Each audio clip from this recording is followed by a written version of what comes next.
তার মানে এই আয়াতের ব্যাখ্যা হুজুর নিজের কাজের দ্বারা বুঝিয়ে দিলেন। একটা হলো যিনি সালাম দেবেন কমপক্ষে তিনি যেন বোঝেন যে আমার সালামের উত্তর হয়েছে, আর দ্বিতীয় হলো যে এমন ভাবে উত্তর দেওয়া কমপক্ষে সেই রকম হওয়া বা তার থেকে উত্তম হওয়া। একটু মন দিয়ে শুনবেন। তাই আরেকবার আপনাদেরকে সালাম করছি, একটু মন ভরে উত্তর দেন। আসসালামু আলাইকুম রহমতুল্লাহ। মাশাআল্লাহ। আলহামদুলিল্লাহ আলহামদুলিল্লাহ নাহমাদুহু ওয়া নাস্তাঈনুহু ওয়া নাস্তাগফিরুহ ونعوذ بالله من شرور أنفسنا ومن سيئات أعمالنا من يهده الله فلا مضل له ومن يضلله فلا هادي له ونشهد أن لا إله إلا الله وحده لا شريك له ولا نذير له ولا وزير له ولا مثل له ولا مثال له ولا مثيل له ولا ضد له ولا ند له ونشهد أن سيدنا وسندنا وشفيعنا وحبيبنا محمد الذي أرسل إلى الناس كافة بشيرا ونذيرا وداعيا إلى الله بإذنه وسراجا منيرا.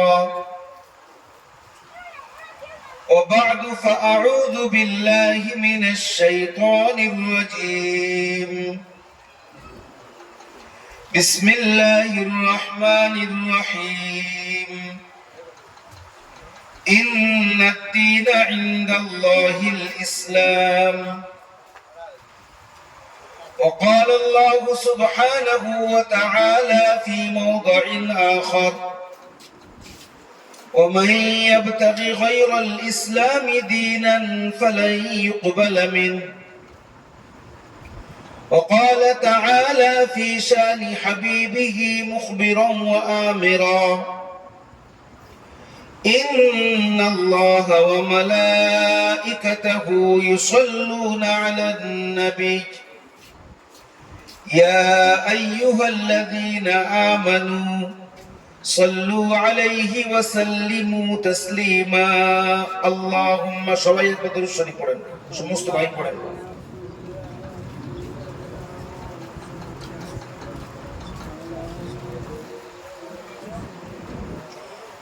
قال رسول الله صلى الله تعالى عليه وسلم: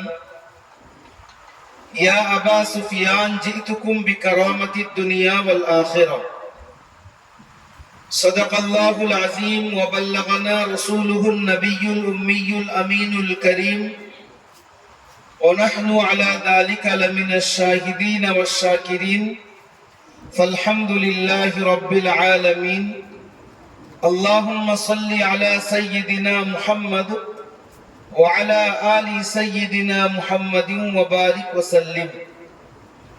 اللهم صل على سيدنا محمد وعلى آل سيدنا محمد وبارك وسلم. اللهم صل على سيدنا محمد وعلى آل سيدنا محمد وبارك وسلم. অনন্ত অসীম প্রেমময় তুমি বিচার দিনের স্বামী, যত গুণগান হেচির মহান তোমারই অন্তর্যামী।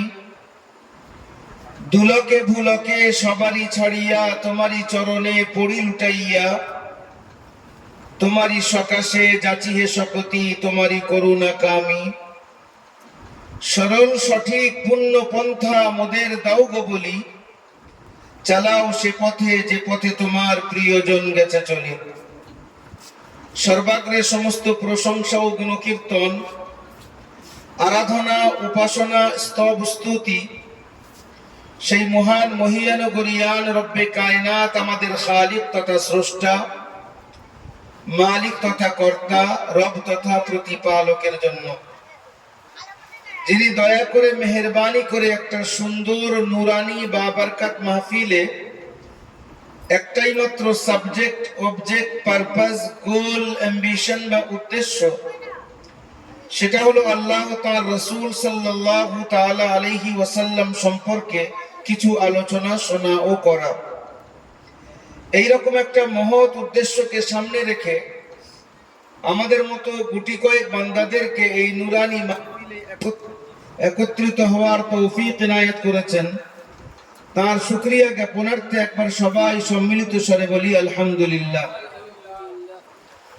অতঃপর আমার আপনার নবী, শেষ নবী, মহানবী, প্রিয় নবী, সোনার নবী, সাম্প্রদায়িক সম্প্রীতি, ঐক্য, সংহতির মূর্ত প্রতীক, আমেনার দুলাল মরুর ভাস্কর, আহমদে মুজতাবা মুহাম্মদে মুস্তাফা সাল্লাল্লাহু তাআলা আলাইহি ওয়াসাল্লামের উপরে অসংখ্য দরুদ ও সালাম বর্ষিত। সবাই বলেন আল্লাহু আমিন। অতঃপর আমার সম্মুখ উপবিষ্ট বয়োজ্যেষ্ঠ, সমবয়স্ক, বয়কনিষ্ঠ দিনদরদি ভাতৃবৃন্দ, যেখানে যেখানে আওয়াজ যাচ্ছে পর্দার অন্তরালে আমার আম্মাজানেরা, আব্বুজানেরা, শ্রেণীগতভাবে সবাইকে সালাম, শুভেচ্ছা, আশীষ, সম্ভ্রম, সম্ভাষণ জানাই। আপনাদের এই পাড়ার বা এই গ্রামের এতগুলো লোক, না এর থেকে আমার তো মনে হয় এর থেকে অনেক বেশি লোক এখানে বসবাস করে, নাকি আমি ভুল বলছি? এবারে হয়তো কেউ কেউ বাড়িতে বসে শুনছেন, যে বাড়িতে বসে বসে শুনি, কিন্তু অতি উত্তম সেটা হলো যে জলসায় এসে যখন একটা বছরে জলসা হচ্ছে সবাই মিলেমিশে শুনি, অল্পক্ষণের প্রোগ্রাম, তাতে বক্তারও ভালো লাগে, শ্রোতারও ভালো লাগে। যারা আশপাশে আছেন তাদেরকে আমি আমন্ত্রণ জানাই, যদি কেউ আসেন আরো ভালো, জলসাটা পরিপূর্ণ হয়ে কথাবার্তা আরো ভালো লাগে। আমার আগে হযরত মাওলানা সাহেব মাশাআল্লাহ কোরআনে তাফসীর করছিলেন এবং সূরা ইউসুফ থেকেই তাফসীর করছিলেন, আমি শুনছিলাম, তারপরে ঘুমিয়ে পড়েছি, তারপরে আর মাথায় নেই। এখন আমি আপনাদের সামনে যতটুকু সময় আছে সেই সময়ের মধ্যে একটা মৌলিক বিষয় আলোচনা করব, কিন্তু তার আগে আরেকটা বিষয় আলোচনা। কি সেটা? উর্দুতে বলে পাঁচু উंगलियां ঘি মে। পাঁচু উंगलियां, উंगली বলে আঙ্গুলকে, পাঁচু পাঁচটা, ঘি আমরা জানি পাঁচটা আঙ্গুল ঘির মধ্যে, তার মানে কি? অথবা বলে দোনো হাতোं में लड्डू, দুটো হাতেই লাড্ডু। আর বাংলায় বলে কপাল সুন্দর, কপাল ভালো। মতলবটা কি হয়? মানে হলো এই যে একজন মুসলমান, উম্মতে মুহাম্মাদিয়ার একজন উম্মত সামান্য কাজ করবে, কিন্তু তার আউটকাম, তার রেজাল্ট, তার পরিণাম, তার সওয়াব এত বেশি হবে যে অন্য উম্মতরা এদেরকে দেখে ঈর্ষা করবে একটা জিনিসের কারণে। সেই একটা জিনিস যদি পাওয়া যায় তাহলে অল্প কাজ করলেও অনেক বেশি বদলা পাওয়া যায়। সেই একটা জিনিসটা কি, সেইটাকে একটু এক্সপ্লেন করার আগে আমি একটা ছোট্ট ঘটনা আপনাদেরকে বলছি। নবী করিম সাল্লাল্লাহু আলাইহি ওয়াসাল্লাম বসে আছেন। কে বসে আছেন?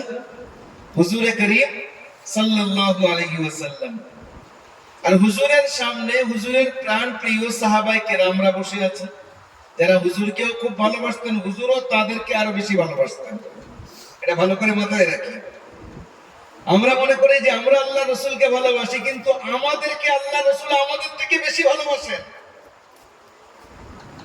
যার কারণে যতটা কষ্ট উনি সহ্য করেছেন কল্পনা করা যায় না উম্মতকে ভালোবাসার কারণে। হুজুর বসে আছেন, সাহাবায়ে কেরামরা সামনে আছেন। হুজুর বললেন, আগের উম্মতের মধ্যে কোন কোন ব্যক্তি এমন হয়েছেন যারা ৮০ বছর আল্লাহর ইবাদতে কাটিয়েছেন। একজন বান্দার ব্যাপারে এসেছে ৫০০ বছর আল্লাহর ইবাদতে কাটিয়েছেন।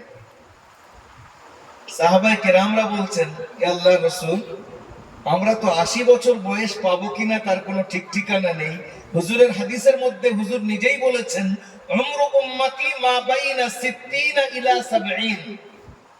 সাধারণত আমার উম্মতের বয়স বিটুইন 60 এন্ড 70, কি 60-70 মধ্যখানে, 60 আর 70 এর মধ্যখানে সাধারণত চলে যাবে।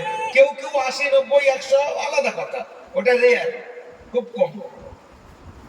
তাহলে আমরা 80 বছর কিভাবে ইবাদত করব? তো হুজুর একটু চিন্তার মধ্যে পড়লেন যে সত্য কথাই তো এটা, আমার উম্মতের বয়স তো বেশি না। হুজুর এর ব্যাপারে হুজুরের উপরে একটা আয়াত না বরং একটা সূরা অবতীর্ণ হয়েছে, আবার হুজুর একটা হাদিসও বললেন। আপনারা সবাই শুনেছেন ও হাদিস ফাজাইলের মধ্যে, তবু একবার আমি রিভাইজ করে দিচ্ছি।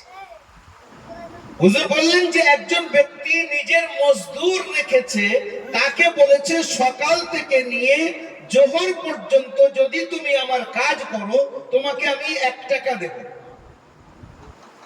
সে কাজ করেছে, হুজুর তাকে মানে সেই মালিক তাকে 1 টাকা দিয়েছে। আরেকজনকে বলল তুমি যদি জোহর থেকে নিয়ে আসর পর্যন্ত আমার কাজ করো তোমাকে 1 টাকা দেব। সে ব্যক্তি কাজ করেছে, তাকে 1 টাকা দিয়েছে। আরেকজনকে বললেন যে আসর থেকে মাগরিব পর্যন্ত কাজ করো তোমাকে বেশি দেব। সে ব্যক্তি আসর থেকে মাগরিব পর্যন্ত কাজ করেছে, এই ব্যক্তিকে 2 টাকা দিয়েছে। আচ্ছা আমরা একটু হিসাব করে দেখি, ফজর থেকে নিয়ে জোহর পর্যন্ত খুব লং টাইম, খুব লম্বা সময়। একজন হাড় খাটুনি খেটেছে, এইরকম উপর থেকে উত্তপ্ত রোদ, প্রচন্ড কষ্ট, বোঝার জন্য বলছি হাদিসের যে মর্মটা সেটা, এত লম্বা টাইম খেটেছে, পাচ্ছে 1 টাকা। জোহর থেকে আসর পর্যন্ত লম্বা টাইম, তবে প্রথমের থেকে একটু কম, সে পাচ্ছে কত? 1 টাকা। আর আসরের পর থেকে না রোদ আছে, টাইমও অল্প, ক্লান্তিও কম, কাজও শেষের দিকে, সে করে দিয়েছে, বলছে তুমি 2 টাকা নাও। প্রথম দুজন বলছে কিরকম হলো, মেহনত তো করব বেশি আমরা, আর টাকা বেশি পাবে এই ব্যক্তি, কি করে হয়? সকাল থেকে নিয়ে জোহর পর্যন্ত আমি কাজ করেছি 1 টাকা, জোহর থেকে আসর পর্যন্ত ইনি কাজ করেছেন 1 টাকা, আর আসর থেকে মাগরিব পর্যন্ত সামান্য সময়, আর এর জন্য 2 টাকার মতলব কি হয়? যে মালিক তিনি বলছেন আযা ফাদলি উতিহি মান আশা, তোমাদের সঙ্গে আমার যেটা এগ্রিমেন্ট ছিল তার মধ্যে কোনো কম হয়েছে? আমি তোমাদেরকে বলেছি 1 টাকা দিয়েছি, জি দিয়েছেন। তোমাকে বলেছি 1 টাকা দিয়েছি, জি দিয়েছেন। আমার পয়সা আমি যাকে ইচ্ছা বেশি দিতে পারি, তাতে তো তোমার কোনো কথা বলার থাকে না। হুজুর বলছেন প্রথম যে ব্যক্তি, সেটাকে ধরে নাও সেটা হলো ইহুদিরা, লম্বা লম্বা সময় কাজ করেছে কিন্তু তাদের সওয়াব তুলনামূলকভাবে কম। দ্বিতীয় খ্রিস্টান, তারাও লম্বা সময় কাজ করেছে কিন্তু ওই ইহুদিদের মতোই তাদের সওয়াব। আর আমার উম্মতের বৈশিষ্ট্য, অল্প কাজ করবে, অল্প সময় এসেছে, অল্প কাজ, কিন্তু আমি আল্লাহ সুবহানাহু ওয়া তাআলার তরফ থেকে আমার উম্মতকে ডবল কেন, অনেক বেশি সওয়াব তাদেরকে দেওয়া হবে। একবার বলেন সুবহানাল্লাহ। বোঝা আসবে কোথায় সুবহানাল্লাহ লাভটা? একটু ভুল বোঝাটা আমরা একটু সরিয়ে দিই। কখনো কখনো সবাইয়ের সামনে দান করলে সওয়াব বেশি হয়, ভালো করে বুঝবেন কথাটা। আর কখনো লুকিয়ে লুকিয়ে করাটা বেশি উত্তম, কিন্তু কখনো সর্বসম্মুখে করতে হয়। যেমন একটা জায়গা, আপনি যদি হাত তোলেন আপনার দেখা আরেকজন তুলবে, তুলবে তো, আর কেউ তুলছে না মানে কেউ দিচ্ছে না, তার মানে ঠিক এইরকম মজলিসের মধ্যে কখনো যদি একটু জোরে সুবহানাল্লাহ বলেন, একজন বলছিল না আপনার দেখা দেখি, সেও বলবে, তাহলে আপনি কারণ হলেন সুবহানাল্লাহ বলা। এরকম জায়গা, বাকি এবার আপনি নিজের মনে মনে সুবহানাল্লাহ আলহামদুলিল্লাহ বলতে থাকেন, সেটা খুব ভালো জিনিস, আস্তে আস্তে পড়ে। কিন্তু কখনো কখনো একটু এই জামাতের নামাজ, ফরজ নামাজ আল্লাহ পাক জামাতের সঙ্গে কেন করেছেন? মসজিদ কেন করতে হচ্ছে? মসজিদের মধ্যে তো সুন্নত নফলের জন্য তো মসজিদ না, জনসম্মুখে সবাই মিলে একসঙ্গে জামাত করবে, এর নাম না জামাত। ইসলামের কিছু কিছু আশ্চর্য হিকমত রয়েছে যেটা আমরা কল্পনা করতে পারবো না। যে কথাটা বলছিলাম, আমি ওদিকে গেলে আবার চলে যাব, যেটা বলছিলাম, এই উম্মতের বৈশিষ্ট্য এটা যে অল্প কাজ করলে আল্লাহ বাড়িয়ে দেন। একটা জিনিস যদি যে কাজটা করছে তার মধ্যে পাওয়া যায়, সেই জিনিসটা কি? ইমামে বুখারী রাহমাতুল্লাহ আলাইহির নাম আপনারা শুনেছেন, যিনি বুখারী শরীফ লিখেছেন, ওনার নাম হলো মুহাম্মদ। এই উম্মতের মধ্যে সবচেয়ে বেশি নাম হয়েছে, যে নামটা উম্মত রেখেছে সবচেয়ে বেশি, তার মধ্যে একটা হলো আব্দুল্লাহ আর একটা হলো মুহাম্মদ। সবচেয়ে বেশি নাম রাখা পড়েছে। বুখারার মধ্যে একটা কবরস্থান আছে, সেই কবরস্থানে বড় বড় মুহাদ্দিস যারা হাদিসের পণ্ডিত তাদের দাফন করা হয়েছে। কত? 300 থেকে বেশি। কেবলমাত্র তাদের দাফন হয়েছে যাদের নাম মুহাম্মদ। মুহাম্মদ ছাড়া অন্য কোন মুহাদ্দিস তাকে সেখানে দাফন করা হয়নি। বলছিলাম, ইমামে বুখারী রাহমাতুল্লাহ আলাইহির দাদা ওস্তাদ ছিলেন। একটু মন দিয়ে শুনবেন, যতক্ষণ আপনারা বলবেন, আধ ঘন্টা, 1 ঘন্টা, 1.5 ঘন্টা, যতক্ষণ আপনাদের মন চাইবে। একটু জরুরি কথা, যেটা খুবই জরুরি, আল্লাহ যদি চান বলিয়ে নেবেন, আমার উপকার হবে, আপনাদের উপকার হবে। যদি শুনে যাই, ইনশাআল্লাহ আখিরাতে এটা পাথেও হবে। যে জিনিসটা আমি এখন বলতে চাচ্ছি, এটা আমরা অনেক সময় মিস করে ফেলি, আর মিস করার কারণে আমাদের অনেক বেশি সওয়াব পাওয়ার কথা, সেটা হয় না। এই জন্য একটু মন দিয়ে শুনবেন কি বলছি। ইমামে বুখারী রাহমাতুল্লাহ আলাইহির দাদা উস্তাদ আব্দুল্লাহ ইবনুল মুবারক। আব্দুল্লাহ ইবনুল মুবারক কে? আব্দুল্লাহ ইবনুল মুবারক হলেন ইমামে আজম ইমামে আবু হানিফার ছাত্র আর ইমামে বুখারীর দাদা উস্তাদ। আব্দুল্লাহ ইবনুল মুবারক যেমন বড় মুহাদ্দিস ছিলেন, যেমন বড় পণ্ডিত ছিলেন, ওই রকম ইবাদত করতেন, আর ওই রকম ধনী ছিলেন, দানও করতেন, প্রচন্ড দান করতেন। এনার ইন্তেকাল হয়েছে। ইন্তেকালের পরে এনার একটা ছাত্র এনাকে স্বপ্ন দেখেছে। স্বপ্ন আমরা দেখি তো, সবাই দেখি না? কখনো কখনো স্বপ্ন উল্টো পাল্টাও দেখি। আমাদের মধ্যে অনেকে স্বপ্ন দেখে সকালবেলা হুজুরের কাছে বা ইমাম সাহেবের কাছে গিয়ে বলে, একটা তাবিজ দেন, এটা দোয়া বলে দেন। খারাপ স্বপ্ন দেখেছি। There is no problem but you can find a solution in Islam. আমার আপনার জীবনের মধ্যে এমন কোন সমস্যা নেই যার সমাধান মুহাম্মদুর রাসূলুল্লাহ দিয়ে যাননি সাল্লাল্লাহু আলাইহি ওয়াসাল্লাম। আপনি কোন ডক্টর বাবুর কাছে যান আর গিয়ে বলেন, আমি খারাপ স্বপ্ন দেখি, ওই একটা ঔষধ দাও যেন আর স্বপ্ন না আসে, খারাপ স্বপ্ন না দেখি। ডক্টর বাবু পারবে তো? কি মনে হয় আপনাদের? ডক্টর বাবুর কাছে এমন ঔষধ আছে? কিন্তু যেখানে ডক্টরি বিদ্যা শেষ, যেখানে মেডিকেল সায়েন্স শেষ, সেখান থেকে ওহীর ইলম শুরু হয়। যেখানে ডক্টর বাবুরা বলছে আমরা পারবো না, সেখানে যান মুহাম্মদুর রাসূলুল্লাহ সাল্লাল্লাহু আলাইহি ওয়াসাল্লামের কাছে, আর তার তালিমকে দেখেন, গিয়ে জিজ্ঞাসা করি, এই সমস্যার মধ্যে আমি আছি, এর সমাধান কি হবে? স্বপ্ন সবাই দেখে। হঠাৎ স্বপ্নের কথাটা এসে গেছে, একটু হালকা এক্সপ্লেন করে দিই। স্বপ্নের 3টে ভাগ হয়, 3টে রূপ হয়। এক রকমের স্বপ্ন হয় যেটাকে বলে শয়তানি স্বপ্ন। মনে করেন স্বপ্নের মধ্যে দেখছেন আপনাকে কেউ মেরে ফেলছে, হ্যাঁ, আরেকজন কেউ উল্টো পাল্টা কথা বলছে, আপনি তাকে জানেন না, কেউ এসে চেপে ধরছে, বিভিন্ন ধরনের পরিস্থিতি হয়। এটা হলো শয়তানি স্বপ্ন। আরেকটা স্বপ্ন কি? আপনি ব্যবসা করেন, স্বপ্নের মধ্যে দেখছেন, মনে করেন আপনি চালের ব্যবসা করেন বা কাপড়ের ব্যবসা করেন, স্বপ্নে দেখছেন যে স্বপ্নের মধ্যে আপনার কাছে কয়েকজন এসছে, খুব কেনাকাটা করছে, যে এই অর্ডার দিচ্ছে, এই জিনিসগুলো এনে দাও, এই আলু এনে দাও বা এই কাপড় এনে দাও, এত টাকা আপনার হাতে দিচ্ছে আর আপনি গুনছেন। এটাকে ফিতরি স্বপ্ন বলে। তার মানে কি? মানে আপনি সারাদিন যে কাজটা করেন স্বপ্নে সেটা দেখেন, এর কোনো ব্যাখ্যা হয় না। আরেকটা স্বপ্ন আছে যার ব্যাখ্যা হয়, কিন্তু আমি আপনি তো বুঝবো না কোন স্বপ্নের ব্যাখ্যা হবে আর কোন স্বপ্নের ব্যাখ্যা হবে না। আপনি মনে করবেন এটা ভালো স্বপ্ন, অথচ ওটা খারাপ স্বপ্ন, আর আপনি মনে করবেন ওটা খারাপ স্বপ্ন, অথচ ওটা ভালো স্বপ্ন। কি করবেন? আপনার যদি মনে হয় খারাপ স্বপ্ন, তো হাদিসের মধ্যে এসছে, তুমি স্বপ্ন থেকে যখনই তোমার নজর অর্থাৎ ঘুম ভেঙে যাবে, পড়ো আল্লাহুম্মা ইন্নী আউযু বিকা মিন শাররি হাযিহির রুইয়া। আয় আল্লাহ, এই স্বপ্নের মধ্যে যে খারাপই আছে তার থেকে তুমি আমাকে বাঁচিয়ে দাও। আর বাম দিকে 3 বার থুতু ফেলার ভান করেন, আর স্বপ্নটাকে কাউকে বলবেন না, ইনশাআল্লাহ কোনো ক্ষতি হবে না। ওই স্বপ্ন কিরকম, ব্যাখ্যা কেমন হয়, আমি দুটো উপমা দিচ্ছি হাদিস থেকে।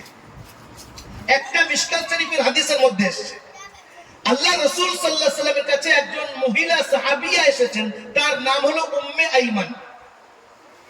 উম্মে আইমান এসে বলছেন, ইয়া রাসূলুল্লাহ, আমি একটা ভয়ঙ্কর স্বপ্ন দেখেছি, ইন্নী লা আস্তাতি আন উআব্বিরা ইনদাক, আমি আপনার সামনে বলতেই পারছি না।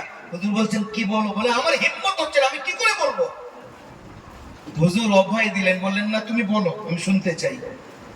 বললেন, ইয়া রাসূলুল্লাহ, আমি স্বপ্ন দেখেছি আপনার শরীর মুবারকের একটা অংশ কেটে আর আমার কোলে রাখা হয়েছে, আর তার থেকে রক্ত গড়িয়ে যাচ্ছে। আমি কি করে বলবো আপনাকে ইয়া রাসূলুল্লাহ, এরকম স্বপ্ন কেন আমি দেখেছি?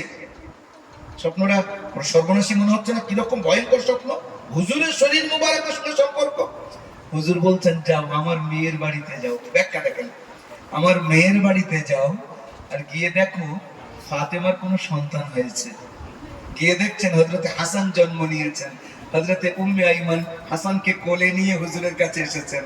হুজুর বলছেন, যে স্বপ্ন তুমি দেখেছিলে তার ব্যাখ্যা এটা। স্বপ্ন কেমন দেখলেন, ব্যাখ্যা কেমন হলো? হ্যাঁ, হুজুরের শরীর মুবারকের টুকরোর মধ্যে হলো হযরতে ফাতেমা রাদিয়াল্লাহু তাআলা আনহার টুকরো, অর্থাৎ হযরতে হাসান, তাকে কোলে নিয়ে উম্মে আইমান এসেছেন। ব্যাখ্যা এমন। আরেকটা, ইমামে আযম ইমামে আবু হানিফা রাহমাতুল্লাহ আলাইহির কাছে একজন যুবক এসে বলছে, হুজুর আমি স্বপ্ন দেখেছি। কি স্বপ্ন বাবা? স্বপ্ন দেখেছি ডিম খাচ্ছি। ডিম খাওয়া কোন স্বপ্ন হলো? হতেই পারে। বলে, না হুজুর, ডিম খাচ্ছি, সাদা অংশ খাচ্ছি আর কুসুমটা ছেড়ে দিচ্ছি, রেখে দিচ্ছি। ইমাম সাহেব রাহমাতুল্লাহ আলাইহি বলছেন, পালাও আর না পুলিশে ধরিয়ে দেবো। আচ্ছা, স্বপ্ন কি আর উনি কি বলছেন, পুলিশের সঙ্গে এই স্বপ্নের সম্পর্ক কি? যুবকটা ভয়ে ভয়ে চলে গেছে। দ্বিতীয় দিন আবার এসছে, এসে বলছে, হুজুর আবার ওই স্বপ্ন দেখেছি, আপনি আর আমাকে ভয় দেখাবেন না, আপনি আগে বলে দেন। বলছে, যাবে না, সত্য বলছি, পুলিশ ডাকবেন। পালিয়েছে। তৃতীয় দিন যখন এসেছে, ও ইমাম সাহেবের একবার হাত ধরেছে, আপনি যাই বলেন ব্যাখ্যাটা করতেই হবে, তারপরে যাব। ইমাম সাহেব বলেন, এই পুলিশে খবর দাও। পুলিশ এসছে, ইমাম সাহেব বলেন, একে অ্যারেস্ট করো। পুলিশ বলছে, অ্যারেস্ট কি করে করবো, ওর নামে কোনো দোষ টোষ কোনো ভুল টুল থাকে, আপনি বলেন না জজের সামনে গেলে তো আমাকে সাসপেন্ড করে দেবে। ইমাম সাহেব বলছেন, অ্যারেস্ট করো, আমি তোমার বলে দিচ্ছি কি করেছে। এইবারে ইমাম সাহেব রাহমাতুল্লাহ আলাইহি পুলিশদেরকে বলছেন যে যাও আর এর বাড়িতে সার্চ করো। সার্চ করে দেখা যাচ্ছে তার বাড়ির ভিতরে কাফনে ভরা। আসলে এই কাফন চোর রাত্রিবেলা করে কবরে নামতো আর কাফন নিয়ে চলে আসতো, মুর্দাকে রেখে আসতো। ওই যে ডিম সাদা খাচ্ছিল, তার মানে হলো ও কাফন নিয়ে আসছে, আর কুসুম রেখে আসছে, তার মানে মুর্দাকে রেখে আসছে। এটাকেই ইমাম সাহেব এইভাবে ব্যাখ্যা করেছেন। কল্পনা করতে পারেন স্বপ্ন কেমন, ব্যাখ্যা কেমন?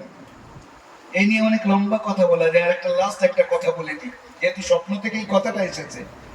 নবাব সিদ্দিক হাসান খান সাহেব রহমতুল্লাহ আলাইহি একজন বড় আলিম ছিলেন। ওনার একটা ছাত্র স্বপ্ন দেখেছে যে আমার উস্তাদ নামাজ পড়াচ্ছেন আর আল্লাহর রাসূল পিছনে এসে ইক্তেদা করছেন, মুক্তাদি হয়েছেন। নামাজ কে পড়াচ্ছেন? নবাব সিদ্দিক হাসান। হুজুর পিছনে এসে ইক্তেদা করছেন। সেই যুগের একজন বড় আলিমের কাছে এই ছাত্র গিয়ে বলছে, হুজুর আমি এইরকম স্বপ্ন দেখেছি আমার উস্তাদের ব্যাপারে। বলে, ও বাবা, ঠিক বলছো তো? বলছে, জি হুজুর, আজকের স্বপ্ন দেখেছি। আজকে দেখেছো? ঠিক একদম জি। বলছে, খবর নিয়ে দেখো তোমার উস্তাদ মারা গেছেন। হুজুর কি বলছেন কি?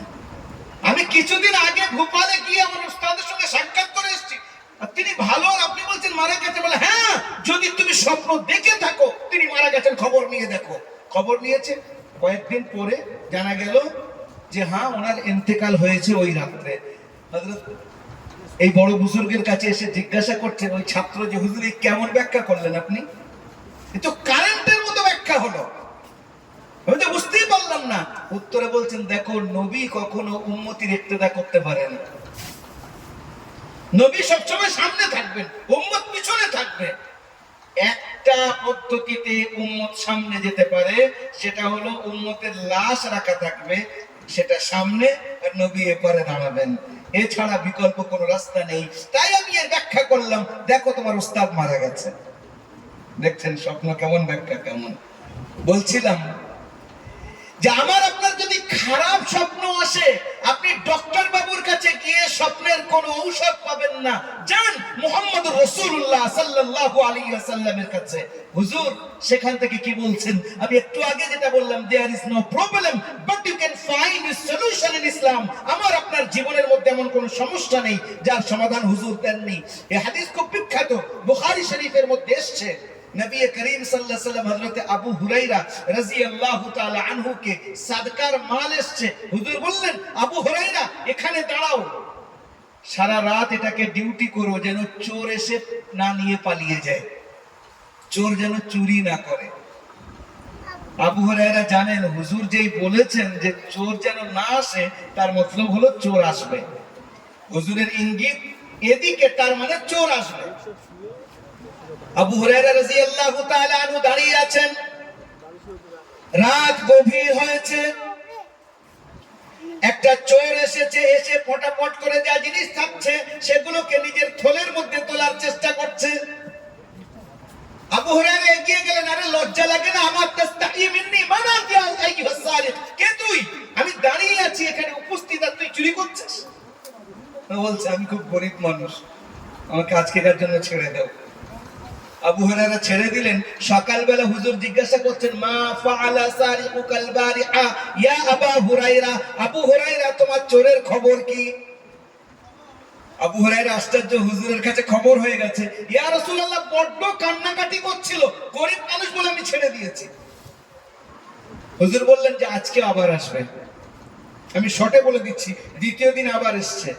আবু হুরায়রা ধরেছে সে কান্নাকাটি করছে, আর কখনো আসবো না, ওদিনও ছেড়ে দিয়েছেন। তৃতীয় দিন হুজুর বললেন আবার আসবে। তৃতীয় দিন যেই এসেছে, আবু হুরায়রা বলছে, বেটা আর তোর কোনো অ্যাপোলজাইজ শুনবো না, চল সোজা আমার সঙ্গে হুজুরের কাছে। তাহলে শুনো, একটা আমল বলে দেবো, ছেড়ে দেবে? কি আমল? তাহলে রাত্রে যখন ঘুমাতে যাবে, শয়তান তোমাকে পেরেশান করবে না, খারাপ স্বপ্ন দেখবে না, আল্লাহর তরফ থেকে একটা ফেরেশতা আসবে তোমার হেফাজত করবে। বলে এত ভালো আমল, কই বলে দে। বলছে রাত্রে শোয়ার সময় আয়াতুল কুরসি পড়বে, আল্লাহু লা ইলাহা ইল্লা হুয়াল হাইয়ুল কাইয়্যুম, আয়াতুল কুরসিটা পড়বে। আর হুজুরে করিম সাল্লাল্লাহু আলাইহি ওয়াসাল্লামের আমল ছিল আয়াতুল কুরসি আর চারকুল করে হাতে ফুঁক দিয়ে পুরো শরীরটাকে এরকম বন্ধ করে, আর তারপর হুজুর ঘুমাতেন। এবারে সকালবেলা আবু হুরায়রা গিয়েছেন, হুজুর বলছেন তোমার চোরের খবর কি? ইয়া রাসূলুল্লাহ আমাকে একটা আমল বলে দিয়েছে। কি আমল?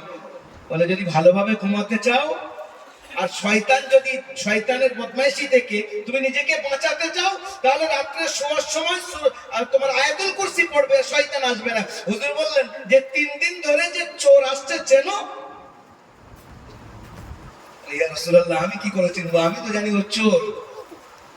হুজুর বললেন ও শয়তান ইবলিস নিজেই ছিল। বুখারী শরীফ থেকে নিয়ে প্রায় হাদিসের মধ্যে, হাদিসের কিতাবের মধ্যে এই হাদিসটা আছে। বলে ও ইবলিস নিজেই আসছিল। তবে ইন্নাল কাযুবা ক্বাদ ইয়াসদুক, মিথ্যাবাদী কখনো সত্য কথা বলে। এই যে কথাটা বলেছে, আমলের কথা বলেছে, রাতে শোয়ার সময় কেউ যদি আয়াতুল কুরসি পড়ে শোয়, তাহলে শয়তান তার উপরে আক্রমণ করতে পারে না। এটা আমাদের জন্য হাদিস হয়ে গেছে, আমলের কারণ হয়ে গেছে। বলছিলাম there is no problem but you can find a solution in Islam. আমার আপনার জীবনের মধ্যে এমন কোনো সমস্যা নেই যার সমাধান ইসলামের মধ্যে নেই। আমি যে কথাটা শুরু করেছিলাম আবার একবার রিমাইন্ড করাচ্ছি, সেটা হলো এই একটা ছোট্ট জিনিস, সেইটা যদি আমার আপনার আমলের মধ্যে থাকে, সেই আমলের মর্যাদা, মাকাম, স্ট্যাটাস আল্লাহর কাছে এত বেশি হবে কল্পনা করতে পারবেন না। আর ওইটা যদি ওখান থেকে সরে যায়, তাহলে আল্লাহর কাছে একটা চার আনা মূল্য নেই। আব্দুল্লাহ ইবনে মুবারক রাহমাতুল্লাহ আলাইহির ইন্তেকাল হয়েছে, মনে আছে বলছিলাম।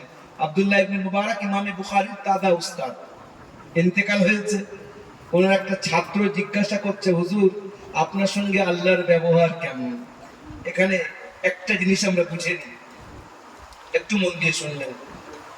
আমরা জীবনে চলার পথে অনেক সময় অনেক ছোট আমলকে ছোট ভেবে ছেড়ে দিই, মনে করি এতে আর কি হবে। কিন্তু ওই ছোট আমল আমার আপনার নজরে ছোট মনে হচ্ছে, আল্লাহর নজরে তার মাকাম মর্যাদা এত বেশি যে ওর কারণে আল্লাহ আমাকে আপনাকে মাগফিরাত করে দিতে পারে।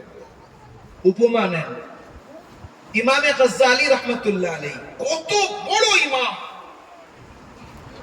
ওনার লিখিত কিতাব আজও পর্যন্ত আলেমদের কাছে সেই রকম যেমন তখন লেখা হয়েছিল এখনো তেমন পড়তে হয়। ইহয়াউল উলুম, মিনহাজুল আবিদিন, কিমিয়ায়ে সাআদাত, একটা কিতাব আশ্চর্য। ইমামে গাজ্জালীর ইন্তেকাল হয়েছে, কয়েকশ কিতাব লিখেছেন, ইন্তেকাল হয়েছে, আল্লাহ বলছেন কি নিয়ে এসেছে বান্দা? গাজ্জালী বলছেন হে আল্লাহ কিচ্ছু আনতে পারিনি, আল্লাহ এটাকে দেখতে চান, দাবি না। আল্লাহ দাবিকে পছন্দ করেন না, নিজেকে নিঃস্ব করে যে আল্লাহর সামনে পেশ করে, মালিক আমি তো কিছুই আনতে পারিনি। আল্লাহর রাসূলের থেকে বড় আল্লাহর প্রশংসাকারী কায়নাতের মধ্যে কেউ হয়নি। তিনি আহমদ, তিনি মুহাম্মদ, তিনি হামিদ, তিনি মাহমুদ, তিনি আকিব, ফাতিহ, খাতিম, আবুল কাসিম। তিনি বলছেন ইন্নী লা আস্তাতি আয় আল্লাহ আন উসনি আলাইক, তোমার প্রশংসা ওইভাবে আমি করতে পারি না যেমন তুমি নিজের প্রশংসা করেছো। হুজুর বলছেন। ইমামে গাজ্জালী রাহমাতুল্লাহ আলাইহি আল্লাহ জিজ্ঞাসা করতেন কি নিয়ে এসেছো? আল্লাহ আমার কাছে কোনো আমল নেই যেটা তোমার দরবারের লায়েক তোমার সামনে পেশ করতে পারি। আল্লাহ বললেন বান্দা গাজ্জালী, আমি তোমার একটা আমলের কারণে তোমাকে মাফ করে দিচ্ছি। আমলটা শোনেন, আশ্চর্যের আমল। উনি কিতাব লিখতেন, আর কিতাব যখন লেখেন, আগেকার যুগে কিতাব লেখার পদ্ধতি কি ছিল? সেটা হলো দোয়াত হতো, ওই দোয়াতের মধ্যে কলম পুড়িয়ে পুড়িয়ে লেখা হতো। এখন তো ডট পেন এসে গেছে, বিভিন্ন কেউ ডাইরেক্ট ল্যাপটপে বসে লেখে, বিভিন্ন পদ্ধতি এসে গেছে। তখনকার যুগে ওই আপনার কঞ্চি হতো, কঞ্চির পেন কলম, আর দোয়াতে লাগালো, আর তার থেকে তুলে নিয়ে লেখা শুরু করলো। উনি দোয়াত থেকে কলমটা তুলবেন, তাতে কালি লেগে আছে, তো হঠাৎ একটা মাছি এসে সেখানে বসেছে। ইমামে গাজ্জালী মনে করলেন ওর পিপাসা লেগেছে, একটু ধরে রাখি, ও আর কতক্ষণ বা খাবে, যতটুকু খেতে চাই খেয়ে নি। মাছি আর কতক্ষণ বসে, একটুকুনি বসে কিছু একটুকুনি খেয়ে উড়ে গেছে। বাস আল্লাহ পাক অন্তরের খবর জানেন। আল্লাহ বলছেন গাজ্জালী, আমার একটা মখলুকের উপরে, সামান্য ছোট্ট মাছির উপরে তুমি দয়া করেছো, এতটুকু নিজের লেখাটাকে বন্ধ করে দিয়েছো যে ও যতটুকু খেতে চাই খেয়ে নি। এই যে দয়া করেছো, এর কারণে আমি তোমাকে মাগফিরাত করে দিলাম। বলেন সুবহানাল্লাহ। আপনারা নাম শুনেছেন জুবাইদা। জুবাইদাকে হারুনুর রশিদ বাদশার স্ত্রী। এত কাজ করেছেন ইনি, আশ্চর্য হবেন। বাগদাদ থেকে নিয়ে আর আরাফার ময়দান পর্যন্ত লম্বা নহর আর খাল করে দিয়েছিলেন, কয়েকশ কিলোমিটার।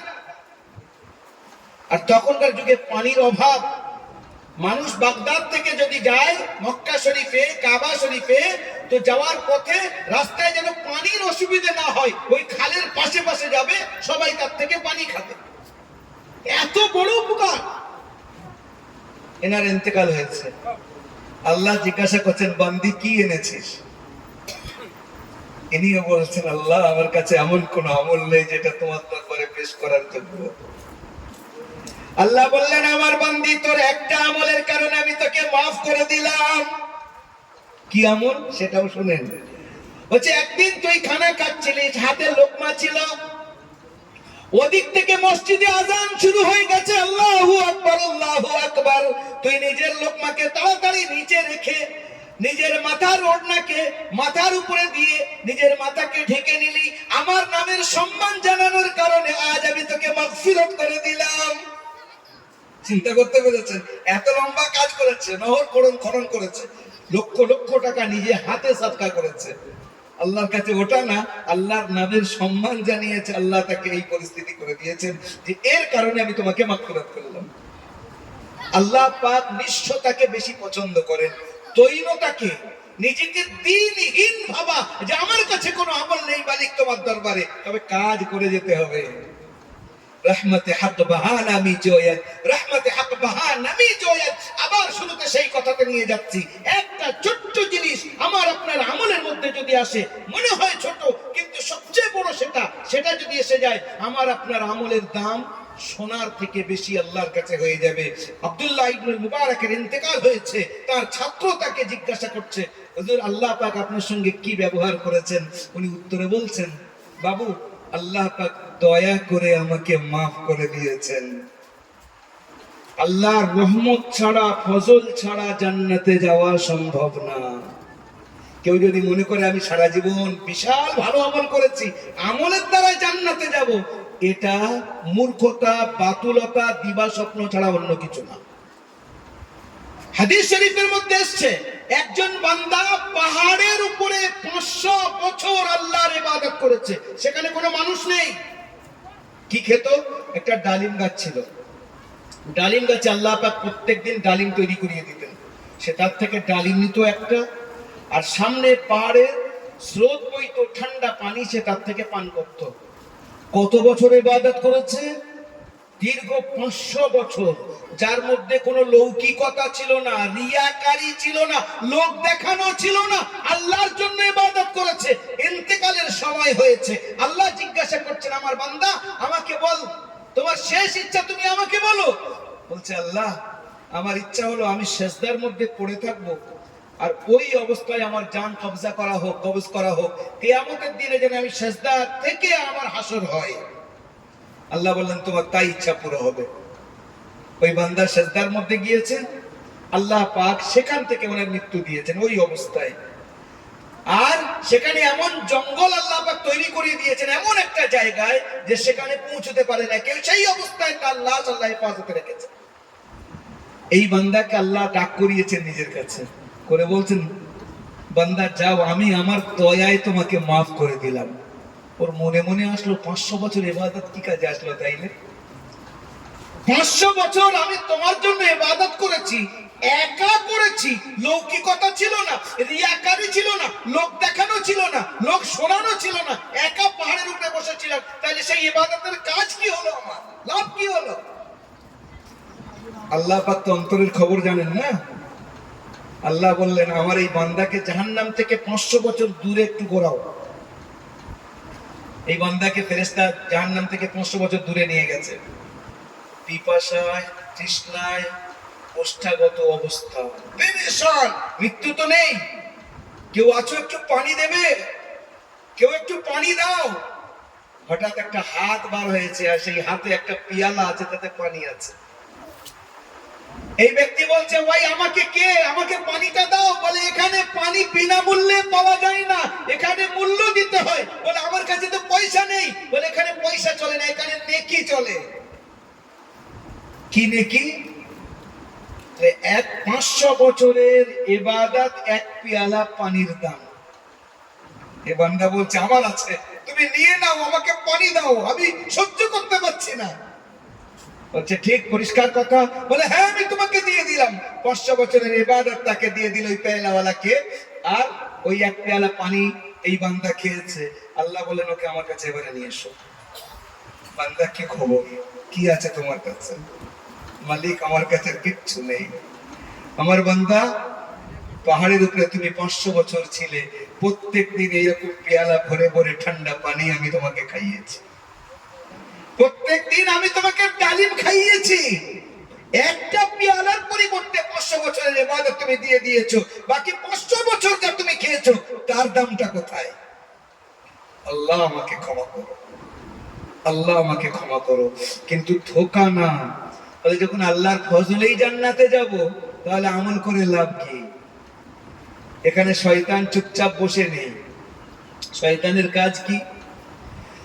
শয়তানকে যখন আল্লাহ বললেন, এখান থেকে দূর হ, ফাখরুজ মিনহা ফাইন্নাকা রাজিম ওয়া ইন্না আলাইকা লা'নাতি ইলা ইয়াউমিদ্দিন, এখান থেকে দূর হ মারদুদ, কিয়ামত পর্যন্ত তোর উপরে আমার লানত, আমার অভিশাপ হতে থাকবে। উত্তরে কি বলছে জানেন? সুম্মা লাআতিয়ান্নাহুম মিন বাইনি আইদিহিম ওয়া মিন খালফিহিম ওয়া আন আইমানিহিম ওয়া আন শামাইলিহিম ওয়া লা তাজিদু আকসারাহুম শাকিরিন। আল্লাহ, এই আদমের কারণে আমাকে জান্নাত থেকে বার করে দিয়েছো, এর বেটাদের আর সন্তানদেরকে আমি সহজে ছাড়বো না। সামনে থেকে আসবো, পিছন থেকে আসবো, ডান দিক থেকে আসবো, বাম দিক থেকে আসবো, এদের 12টা বাজিয়ে ছাড়বো, জাহান্নামে পৌঁছে তারপর আমি দম নেবো। এ মনে করে আমি সবচেয়ে বড় জ্ঞানী। 4টে দিক তো উল্লেখ করলো, 2টো দিক ভুলে গেল। আল্লাহ বলছেন, বান্দা ও বলে বলো কি, তুমি এসে আমার পায়ে মাথা রাখো, আমি উপর থেকে আমার রহমতের চাদর দিয়ে তোমাকে ঢেকে নেবো। জোরে বলেন সুবহানাল্লাহ।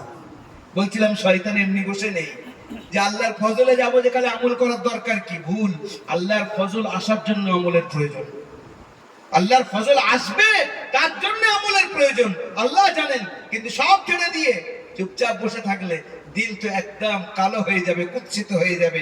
আল্লাহর ফজল আসার রাস্তা কোথায়? আবার নিয়ে যাচ্ছে সেই জায়গায়। আব্দুল্লাহ ইবনে মুবারক রাহমাতুল্লাহ আলাইহি ইন্তেকাল হয়েছে। উনি বললেন, আল্লাহ পাক দয়া করে আমাকে maaf করেছেন। এরপরে আসল যে উদ্দেশ্য যেটা সেটা বলছি, কিন্তু আশ্চর্য একটা কাজ হয়েছে। হচ্ছে কি, আমার বাড়ির পাশে একটা কামার ছিল। কামার, আসছিলাম রাস্তায় একটা জায়গা পড়ে কামারিয়া, তার থেকে হঠাৎ মাথায় এসে গেছে, তাই বলছে। কামার তো আমরা সবাই জানি তো নাকি, আমাদের এলাকায় সবাই বলে কামার। কামার আব্দুল্লাহ ইবনে মুবারক বলছেন যে ওই কামার আর আমার দুজনার মর্যাদা আল্লাহ পাক সমান করে দিয়েছেন। আব্দুল্লাহ ইবনে মুবারককে, যিনি 2 হাতে দান করতেন, কোটিপতি, বড় মুহাদ্দিস, ইমামে বুখারী নিজের কিতাবের মধ্যে কত জায়গায় যে আব্দুল্লাহ ইবনে মুবারক থেকে হাদিস নিয়েছেন দাদা উস্তাদ হিসেবে, কল্পনা করা যায় না। এত বড় মুহাদ্দিস, আর তানার মর্যাদার কামারের মর্যাদা সমান।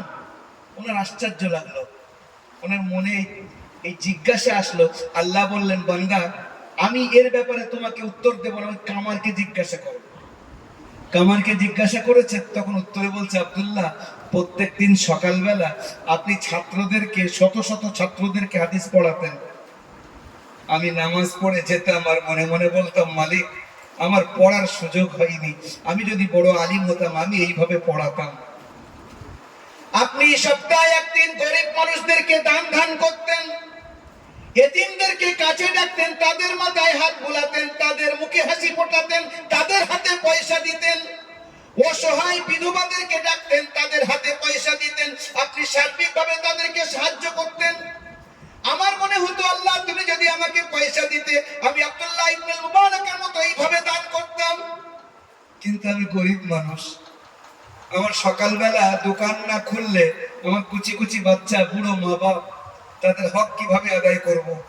আল্লাহ তুমি আমাকে পয়সা দিতে, তোমার রাস্তায় খরচ করতাম, ইলম দিতে, আমি বাচ্চাদেরকে ইলম পড়াতাম। এইরকম ভাবে প্রত্যেকদিন আফসোস করতাম। আমার যখন ইন্তেকাল হয়েছে, তো আল্লাহ আমাকে বললেন, বান্দা আমি তোমাকে আব্দুল্লাহর মতো জ্ঞানও দিইনি, পয়সাও দিইনি, তবে তোমার নিয়তটা আমি দেখে নিয়েছি। তোমার অন্তরটা এটাই ছিল যে তুমি আব্দুল্লাহর মতো করতে, আর আমি দেখে নিয়েছি তোমার ভিতরটা। যাও, আব্দুল্লাহর যে মর্যাদা আমি জান্নাতে দিলাম, সেম মর্যাদা আমি তোমাকে দান করলাম। জোরে বলেন সুবহানাল্লাহ। তাহলে কোন জিনিস, কিসের কারণে? সেটা হলো ক্লিয়ার ইন্টেনশন, যেটাকে আমরা বলি নিয়ত ঠিক হওয়া। নিয়ত যদি ঠিক হয়, আপনার অল্প আমল আল্লাহর কাছে সেটা গ্রান্টেড। আর নিয়তের গড়বড়ি থাকলে বেশি আমল, বেশি থেকে বেশি আমল আল্লাহর কাছে কোন রকম তার কোনো দাম নেই। আশ্চর্য হবেন, হযরত শাইখুল হিন্দ মাওলানা মাহমুদ হাসান দেওবন্দি রাহিমাহুল্লাহ, কে ইনি? যা ছাত্রদের নাম শুনলে আমাদের মাথা ঘুরে যায়। এনার ছাত্রের নাম মাওলানা আশরাফ আলী থানভী, এনার ছাত্রের নাম মাওলানা ইলিয়াস সাহেব রহমাতুল্লাহ আলাইহি, এনার ছাত্রের নাম আল্লামা আনোয়ার শাহ কাশ্মীরি। যত বড় বড় ব্যক্তিত্ব সব হযরত শাইখুল হিন্দের ছাত্র। এনার মাল্টার জেলের মধ্যে ইংরেজরা এনার ব্যাপারে অর্ডার দিয়ে দিয়েছে, এনাকে ফাঁসি দেওয়া হবে। আর সঙ্গে কি আছে? ওনার একজন বড় ছাত্র সৈয়দ হুসাইন আহমদ মাদানী রাহমাতুল্লাহ আলাইহি। এবারে উনি যখন অর্ডার জানলেন যে আমাকে ইংরেজরা ফাঁসি দেবে, তখন উনি কাঁদছেন। ওনার ছাত্র সৈয়দ হুসাইন আহমদ মাদানী রাহমাতুল্লাহ আলাইহি বলছেন যে হুজুর, ফাঁসি তো সবাইয়ের বড় ইচ্ছা, যে আল্লাহ ফাঁসি হলে তো আমি শহীদ হয়ে গেলাম, আপনি কাঁদছেন, কারণটা জানতে পারি? হযরত শাইখুল হিন্দ বড় বড় চোখ পার করে বলছেন, বাবু, আল্লাহ অনেক সময় কুরবানি নেন, কুরবানি কবুল করেন না। ভয় আমার এটা লাগছে, ফাঁসি আমার হয়ে গেল যদি আল্লাহ কবুল না করে। ওই জন্য কাঁদছি, আল্লাহ তুমি আমার কবুল করে নাও। বলার উদ্দেশ্য একটা জিনিস, যার নাম হলো নিয়ত। নিয়ত যদি আমরা ঠিক রাখতে পারি, সুবহানাল্লাহ বলবো, আলহামদুলিল্লাহ বলবো, আল্লাহু আকবার বলবো, 2 রাকাত নফল পড়বো, 4 রাকাত নফল পড়বো, পিছনে উদ্দেশ্য হবে মালিক তোমার সন্তুষ্টি। যে কাজটা করি, আপনি রাস্তায় থেকে বা আপনার বাড়িতে একজন ফকির এসেছে, খুব তার পিপাসা লেগেছে, আপনি এক গ্লাস পানি তাকে দিলেন, ভাই খাও, বসো, পানি খাও, একটা বিস্কুট দিলেন, সে খেলো, উদ্দেশ্য আল্লাহর সন্তুষ্টি। যে কাজ করব তার পিছনে যদি আল্লাহ পাকের সন্তুষ্টি থাকে, এটা আমার আপনার জীবনে অল্প আমল করলেও সেটা আল্লাহর কাছে অনেক বড় দামি। আর যদি অনেক আমল করি আর লৌকিকতা উদ্দেশ্য থাকে, লোক দেখানো উদ্দেশ্য থাকে, আল্লাহর কাছে কোনো দাম নেই। এই জন্য যে কজন আমরা এখানে বসে আছি, আমি কয়েকটা আমলের কথা আপনাদেরকে বলবো। উদ্দেশ্য তো এটাই না, সেইগুলোকে 2-3-4টে কথা জরুরি ভিত্তিতে, যেটা আমাদের জরুরি সেইটা একটু মাথায় রাখি। তার আগে নিয়ত করে নি যে আপ্রাণ চেষ্টা করব ইনশাআল্লাহ যে আমলের কথাগুলো হবে সেই আমলের উপরে আমরা আমল করব ইনশাআল্লাহ। একটু জোরে বলেন ইনশাআল্লাহ। বর্তমান বিশ্বকে আমরা দেখছি, যারা আমরা একটু অবস্থার খবর রাখি, ফিলিস্তিনের খবর আমরা জানি কি হচ্ছে। এই পর্যন্ত 40,000-এর থেকে বেশি অসহায় কচি কচি বাচ্চা, আবাল বৃদ্ধ বনিতা, নারী পুরুষ নির্বিশেষে একদিক থেকে হত্যা করা হয়েছে। তাদের জন্য বলার কেউ নেই। তাদের জন্য বিশ্বের মধ্যে 200 কোটি মুসলমান আছে, জনগণ হয়তো কাঁদছে, কিন্তু যারা সরকারে বসে আছে, 57 মুসলিম কান্ট্রিজ আর they are in this world, they are totally in silent mood, they are unable to answer about this matter. তারা একটাও কথা বলছে না, চুপ বসে আছে আর চুপচাপ যেন দেখছে কি হচ্ছে। তাদের জন্য কেউ নেই। কয়েকদিন আগে ইসমাইল হানিয়া, ফিলিস্তিনিদের সবচেয়ে বড় লিডার, যিনি কোরআনের হাফেজ, তিনি কাতারে হসপিটালে ঢুকে যারা অসুস্থ আহত তাদের দেখছিলেন। তার কাছে খবর এসছে, হঠাৎ সিকিউরিটি ফোর্স দৌড়ে এসছে। উনি তো হাতাড়ি করে ফোন বার করে দেখলেন আর বললেন ইন্না লিল্লাহ। কি হয়েছে? ওনার 3টে যুবক বাচ্চা ছেলে, 3টে যুবক ছেলে আর নাতি, 2 কি 3টে নাতি, তার উপরে বোম মারলো ইসরায়েল ওই গাড়ির উপরে, আর সবকে ধ্বংস করে দিয়েছে, হত্যা করে দিয়েছে, শহীদ করে দিয়েছে। উনি তখন উত্তরে বলছেন যে সাধারণ ফিলিস্তিনির রক্তের থেকে আমার বাচ্চার রক্ত দামি না, আমার বাচ্চা তারা সাধারণ ফিলিস্তিনিরই মতো, আল্লাহ কবুল করেছেন, এতেই আমি সন্তুষ্ট। আল্লাহ তুমি রাজি তো আমি রাজি। চিন্তা করতে পারেন এই বিশ্বের এই পরিস্থিতিটা কেন হচ্ছে। আর বাকি আমি এখানকার ঘটনা নাই বা বললাম, এখানকার কোথায় কি হচ্ছে। কদিন আগে আপনারা পেপারে পড়েছেন, কলম পেপারের ফরেন পেজে এসেছে, 3 জনকে গাড়ির মধ্যে আস্ত জ্বালিয়ে মেরে দেওয়া হয়েছে। যারা কলম পড়েছেন 2-3 দিন আগে, আমি তো পেপারের খবর বলছি, আমার তরফ থেকে বানিয়ে বলছি না, গিয়ে দেখেন। আর এইরকম মহরহ ঘটছে। এগুলো কি হচ্ছে? এর কারণ হলো আল্লাহ রাসূল সাল্লাল্লাহু আলাইহি ওয়াসাল্লাম বলেছেন, আনা ওয়াসসাআ কাহাতাইন, আমি আর কিয়ামত এইরকম পাশাপাশি। অর্থাৎ এই 2টো আঙুলকে খেয়াল করেন, মধ্যখানের আঙুলটা একটু আগে, হুজুর বাস দেখাতে যাচ্ছেন আমি একটু আগে এসেছি, আমার পরপরই কিয়ামত আসছে। হুজুর যতগুলো নিদর্শন বলেছেন, ছোট ছোট নিদর্শন সব কমপ্লিট হয়ে গেছে, শুধু বড় নিদর্শনগুলো বাকি আছে। ছোট নিদর্শন কি আমি কয়েকটা আপনাদের সামনে পড়ে শোনাচ্ছি, তার একটু বিশ্লেষণ করব। প্রথম নম্বর, তিরমিজি শরীফের 2য় খণ্ড, বাবু আশরাতিস সাআ, তার মধ্যে আল্লাহ রাসূল বলছেন, ইজা কানাল ফাইউ তুআলা ওয়াল আমানাতু মাগনামা ওয়াজ যাকাতু মাগরামা ওয়া তুউল্লিমা লিগাইরিদ দ্বীন ওয়া আতাআ আর-রাজুলু যাওজাতাহু ওয়া আক্কা উম্মাহু ওয়া আদনা সাদীকাহু وأقصى أباه وارتفعت الأصوات في المساجد وأكرم الرجل مخافة شره وشربت الخمر وفشى الزنا। এইরকম হুজুর পরস্পর বলে যাচ্ছেন। এই কাজগুলো যখন হবে তখন মনে করবেন ঘটবে, কিয়ামত খুব সন্নিকটে। কি কি ঘটবে? প্রথম নম্বর, ইজা কানাল ফাইউ দুওয়ালা, যখন কেউ সরকারি মালকে নিজের মাল মনে করবে। ভালো করে বুঝবেন কথাটা। সরকারি মালকে নিজের মালের মতলবটা কি? মনে করেন আমার থেকে শুরু করি, তাহলে বোঝাটা সুবিধা হবে। আমি কোনো মাদ্রাসার মুহতামিম, আমি নাম, আমি উপমা দিচ্ছি নিজের উপরে। আপনারা আমার কাছে পয়সা দেন, জনগণ আমার হাতে পয়সা দেয় কেন? মাদ্রাসা ভালোভাবে চালানোর জন্য, তাই তো দেয় জনগণ, এই জন্য না পয়সা দেয়। মাদ্রাসার মুহতামিমের কাছে কেন পয়সা দেয়? মাদ্রাসা ভালোভাবে চলুক। আমি এখন সেই পয়সা মাদ্রাসার পিছনে লাগানোর পরিবর্তে আমার নিজের পিছনে লাগাচ্ছি, ঘর বিল্ডিং তৈরি করছি। এটা হলো সরকারি মালকে নিজের মাল মনে করা।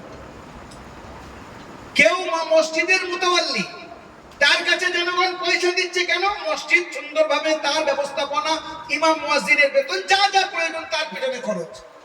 সে সেগুলো না করে কি করছে? নিজের ব্যক্তিগত কাজে লাগাচ্ছে। একটু এগিয়ে যাই, এলাকার প্রধান, সরকার তার কাছে পয়সা দিচ্ছে, মেম্বার তার হাতে পয়সা আসছে কেন? এলাকার জনগণের উন্নতির জন্য, অসহায়দের মাথায় হাত রাখার জন্য। কিন্তু তারা কি করছে? নিজেদের ব্যক্তি স্বার্থ চরিতার্থ করার কাজে লেগে আছে, জনগণের কোনো খেয়াল করছে না। হুজুর বলছেন যখন এই কাজটা হবে, এবারে আপনারা দেখেন এই কাজগুলো হচ্ছে কি না। আমি বলবো না। রাজনীতি, মনে রাখবেন, রাজনীতির অপর নাম হলো সেবা। আর ফার্সিতে বা উর্দুতে বলি আমরা, খিদমত সে খুদা মিলতা হ্যায়, ইবাদত সে জান্নাত মিলতি হ্যায়। আর রাজনীতির অপর নাম হলো সেবা, যার মধ্যে সেবার মনোভাব আছে। আল্লাহ পর্যন্ত পৌঁছানো তার জন্য সহজ। কেমন ভাবে সেবা? একটা ছোট্ট ঘটনা আপনাদেরকে বলি। হযরত আবু বকর সিদ্দিক রাদিয়াল্লাহু তাআলা আনহু, কত বড় ব্যক্তিত্ব, তার ব্যাপারে কে না জানি আমরা। হুজুরের পরে ইনি খলিফা হয়েছেন। সামনে একটা লিস্ট রাখা আছে, কিসের? বিপিএল এর লিস্ট। গরিব মানুষ, এতিম, অসহায়, নাম আছে, খিদমত কে করবে, পাশে নাম লেখা আছে। হযরত ওমর সেটাকে নিয়ে দেখছেন, বলে সব যে যে খিদমতের সাথী সব নাম লেখা হয়ে গেছে। এই অসহায় এতিম খিদমত অমুক করবে, এ অন্ধ খিদমত অমুক করবে, অমুক খিদমত অমুক। একজন আছে অন্ধ বুড়ো সাহাবী, খিদমতের সাথীর নাম নেই। হযরত ওমর ঠিক করলেন এটা আমি করব। ভালো, ফজরের নামাজের পরে হযরত ওমর পৌঁছেছেন সেই পুরো অন্ধ সাহাবীর বাড়িতে। গিয়ে বলছেন, ইয়া আনা ওমর জিতুকা লিআখদিমাক, চাচাজি আমি ওমর আপনার সেবার জন্য এসেছি, আপনার কি কি কাজ আছে আপনি আমাকে বলে দেন। সেই বুড়ো সাহাবী উত্তরে বলছেন, যা আহাদ ওয়াকাদ খাদামানি, একজন কেউ এসেছিল আমার সব কাজ করে দিয়ে গেছে। কাজ বলতে কি? বাজার থেকে কিছু আনিয়ে দেওয়া, পানির ব্যবস্থা করা, যেগুলো একটা অসহায় সাহাবীর জন্য প্রয়োজন সেইগুলো করানো। হযরত ওমর মনে মনে বলছেন, ওখানে তো কোনো নাম লেখা নেই, অথচ কেউ এসে করে দিয়ে গেছে, তো আশ্চর্যের বিষয়। কালকের ফজরের আগে আসবে। দ্বিতীয় দিন হযরত ওমর ফজরের নামাজের আগে গেছেন। চাচাজি আমি ওমর, আপনি বলেন আপনার কি কি কাজ আছে। সেই সাহাবী বলছেন, বেটা ওমর, কেউ এসেছিল আমার কাজ করে দিয়ে গেছে। হযরত ওমর বললেন, তৃতীয় দিন আমি আর সেবার জন্য আসবো না, আমি সিআইডি গিরি করতে আসবো। কোন বেটা আসছে আমি শুধু তাকে ফাইন্ড আউট করব। রাত 12টার পরে হযরত ওমর ওই সাহাবীর বাড়ির পাশে অন্ধকারে চুপচাপ লুকিয়ে আছেন, কোন বেটা আসে আজকে দেখব। দেখছেন যে একজন ব্যক্তি হাতে জুতো নিয়ে আর টিপি টিপি পায়ে আসছে, জুতো হাতে। এইবার হযরত ওমর, তখন তো আর ইলেকট্রিসিটি ছিল না, কারেন্ট ছিল না। হযরত ওমর সামনে এসে বলছেন, ইফ আরদিব বিনফসিক মান আনতা ইয়া আব্দুল্লাহ, কে তুমি, নিজের পরিচয় দাও, তারপরে যেতে পারবে। সে ব্যক্তি তখন বলছেন, উসকুত ওয়ান্নাস নিয়াহু ইখফি সাওতাক, নিজের আওয়াজটাকে নিচু করো, মানুষ ঘুমাচ্ছে, তুমি এত জোরে কথা বলছো যে সবার ঘুম ভেঙে যাবে। হযরত ওমর তখন দরদর করে থামছেন, পুরো শরীর ঘেমে যাচ্ছে। কে ইনি? যার ব্যাপারে আল্লাহ রাসূল বলেছেন যে যারা আমার উপকার করেছে সবাই বদলা দিয়ে দিয়েছি, একজনের বদলা বাকি। একদিন হযরত আয়েশা হুজুরের পাশে বসে আছেন। আয়েশা জিজ্ঞাসা করছেন, ইয়া রাসূলুল্লাহ, আকাশে এত তারা আছে, ওই তারা যত আছে কতগুলো নেকি কারণ আছে? হুজুর বললেন, ওমরের আছে। হযরত আয়েশা জিজ্ঞাসা করছেন, আমার আব্বাজি? বলছে ওমরের একদিনের নেকি তোমার আব্বাজির, তাই তোমার আব্বাজির একদিনের নেকি ওমরের সারা জীবনের নেকি মোকাবেলা করতে পারবে না। এই ব্যক্তি রাতের অন্ধকারে একটা অসহায় পুরো সাহাবী, অন্ধ সাহাবীর খিদমত করতে যাচ্ছে। জান্নাত যার জন্য আল্লাহ রাসূল বলেছেন বিনা হিসেবে জান্নাতি। জান্নাতের প্রত্যেকটা দরজা বলবে আবু বকর আমার ভিতর থেকে গেলে আমি ধন্য হব। তার কিসের কমি ছিল? আর তিনি রাতের অন্ধকারে একটা অন্ধ সাহাবীর খিদমত করতে যাচ্ছে। এই খিদমতের নাম হলো সেবা, এর নাম হলো রাজনীতি। যারা এটা করতে পেরেছেন তারা বড় ভাগ্যবান, তাদের জন্য আল্লাহ উপস্থিত। হারুন রশিদের ব্যাপারে আমরা শুনেছি ওনার একটা বাঁধি ছিল। একদিন হারুন রশিদ এলান করলো, কে কি চাচ্ছ আমার কাছে চাও আমি দিয়ে দেব। বাদশার কথা শুনে কেউ চাচ্ছে আমার এত টাকা দরকার, আমার এই দরকার, আমার এই দরকার। বাদশা বলে যাচ্ছেন হ্যাঁ দিয়ে দিলাম, দিয়ে দিলাম, দিয়ে দিলাম। পিছনে একটা বাদী দাঁড়িয়ে ছিল, বাদীকে হারুন রশিদ জিজ্ঞাসা করছে তোর কি কিছু লাগবে না? বলছে ওদেরকে নিয়ে নিতে দেন, লাস্টে নেব। সবাই দিয়েছে, এবার বাদীকে জিজ্ঞাসা করছে এবার বল তুই কি চাস? বলছে আমি যা চাবো দেবেন তো? বলে হ্যাঁ জবান দিয়েছি দেবো। আস্তে করে সরে এসে বলছে, হারুন রশিদের ঘাড়ে হাত দিয়ে বলছে আমি এটাকে চাই। তার মানে বলে জাহাপনা আপনি কাউকে জমি দিয়েছেন, কাউকে চাকরি দিয়েছেন, কাউকে টাকা দিয়েছেন, ও তো সব আপনার। আপনি যার হয়ে গেছেন জমিও তার, টাকাও তার, সবকিছু তার। আপনি আমার হয়ে গেলে ওগুলো আমার। এই জন্য আল্লাহ যার হয়ে গেছে জান্নাতও তার, হুরও তার, গিলমানও তার, জান্নাতের নহরও তার, সব কিছু তার। বলছিলাম brother in Islam, our prophet, he was the last and greatest messenger who came to this world to lead the humanity towards the right destination. Muhammadur Rasulullah sallallahu ta'ala alayhi wa sallam অনিন্দ সুন্দর জীবন বিধান আমাদের সামনে নিয়ে এসেছেন। তিনি বলেছেন এই ঘটনাগুলো যখন ঘটবে, কিয়ামত কাছাকাছি আসবে, প্রথম নম্বর আপনাদেরকে একটা কথা বলতে গিয়ে একটু লং হয়ে গেল, সেটা হলো কেউ সরকারি মালকে যদি নিজের মাল মনে করে, প্রথম নম্বর। এবারে আপনারা দেখেন এগুলো হচ্ছে কিনা। এক নম্বর। দুই নম্বর কি? ওয়াল আমানাতু মাগনামা, আমানতকে গনিমত মনে করবে। এলাকার মনে করেন একজন দিনদার ব্যক্তি, আপনি মনে করেছেন কাছে টাকা ছিল, কেউ চুরি না করে নেয়, আপনি সফরে যাবেন, ও ভাই এই 50,000 টাকা আমার কাছে রাখা ছিল, আমি সফরে যাচ্ছি, আমি 40 দিন পরে এসে টাকাটা নেব তোমার কাছে, তুমি রেখে দাও। কাউকে জানেননি আপনি, তাকে দিনদার মনে করে তার কাছে দিয়ে গেছেন। 40 দিন পরে এসে বলছেন তুই ভাই টাকাটা এবারে লাগবে। কিসের টাকা? কে প্রমাণ আছে? তার ঈমান বিগড়ে গেছে। 50,000 টাকা দেখে এদিক থেকে ওদিক হয়ে গেছে। নেক মানুষ আছে আলহামদুলিল্লাহ, কোনো সন্দেহ নেই, কিন্তু এমনও তো হচ্ছে আপনি যাকে সৎ মনে করছেন সে সৎ না, সে অসৎ, আমানতে খেয়ানত করছে। আপনি একজনকে বলেছেন আমার মনের দুঃখ তোমাকে শোনাচ্ছি, খবরদার এই কথাটা কাউকে বলবে না, শুধু তোমাকে শুনিয়ে রাখছি। আর আপনি দ্বিতীয় দিন সকালবেলা সারা দুনিয়া করে দিলেন। এই কথা প্রচার এটাও আমানতের খেয়ানত, কারণ সে মানা করেছে আপনাকে। হাদিস শরীফের মধ্যে এসছে কোন ব্যক্তি যদি কারোর সঙ্গে কথা বলতে গিয়ে একবার ডান দিক বাম দিক এরকম করে দেখে আর কথা বলে, তার মানে কি ও চাচ্ছে না যে ওই কথাটা অন্য কেউ শুনুক। তাই আল মাজলিসু আমানাতুন, এইরকম মজলিস আমানত হয়, কাউকে ওই কথা বলা জায়েজ হবে না, কারণ সে ডান দিকে বাম দিকে দেখছে বারবার, যদিও বা আপনাকে বলেনি যে ভাই এই কথাটা কাউকে বলবে না, কিন্তু এদিক ওদিক দেখার মতো বলো, ও চাচ্ছে আমার কথা তুমি ছাড়া অন্য কেউ যেন না জানে। বলেন আমানতের মধ্যে খেয়ানত হচ্ছে কিনা? 2 নম্বর। 3 নম্বর, ওয়াযাকাতু মাগরামা, যাকাতকে মানুষ ট্যাক্স মনে করবে। আজকাল মাফ করবেন অধিকাংশ এইরকম আছে, হ্যাঁ নামাজি আছে মাশাআল্লাহ, নামাজের পাবন্দি আছে, নামাজের জন্য বলে বলে আলহামদুলিল্লাহ অনেক ভাই বোন মা বোনেরা আর ভাই ব্রাদাররা তারা নামাজের জন্য তৈরি হচ্ছে, নামাজ পড়ছেন, আরো পরিপূর্ণ হওয়া উচিত, কেউ যেন নামাজ থেকে বাদ না যায়। কিন্তু যাকাত নামাজের মতো গুরুত্বপূর্ণ, আল্লাহ পাক যেখানে নামাজের উল্লেখ করেছেন সেখানে যাকাতের উল্লেখ করেছেন। নামাজ এটা শরীরের হক, যাকাত ওটা মালের হক, কিন্তু যাকাত ফরজ হয়ে রয়েছে, যাকাত আদায় করছে না। মা বোনেদের খবর নিয়ে দেখেন, কানের দুল আছে, হাতের আংটি আছে, সোনার পায়ের নুপুর আছে, কিছু পয়সা আছে। এবারে হিসাব করেন, করে দেখেন 50,000 টাকা হয়ে যাচ্ছে পুরো বছর পার হওয়ার পরে।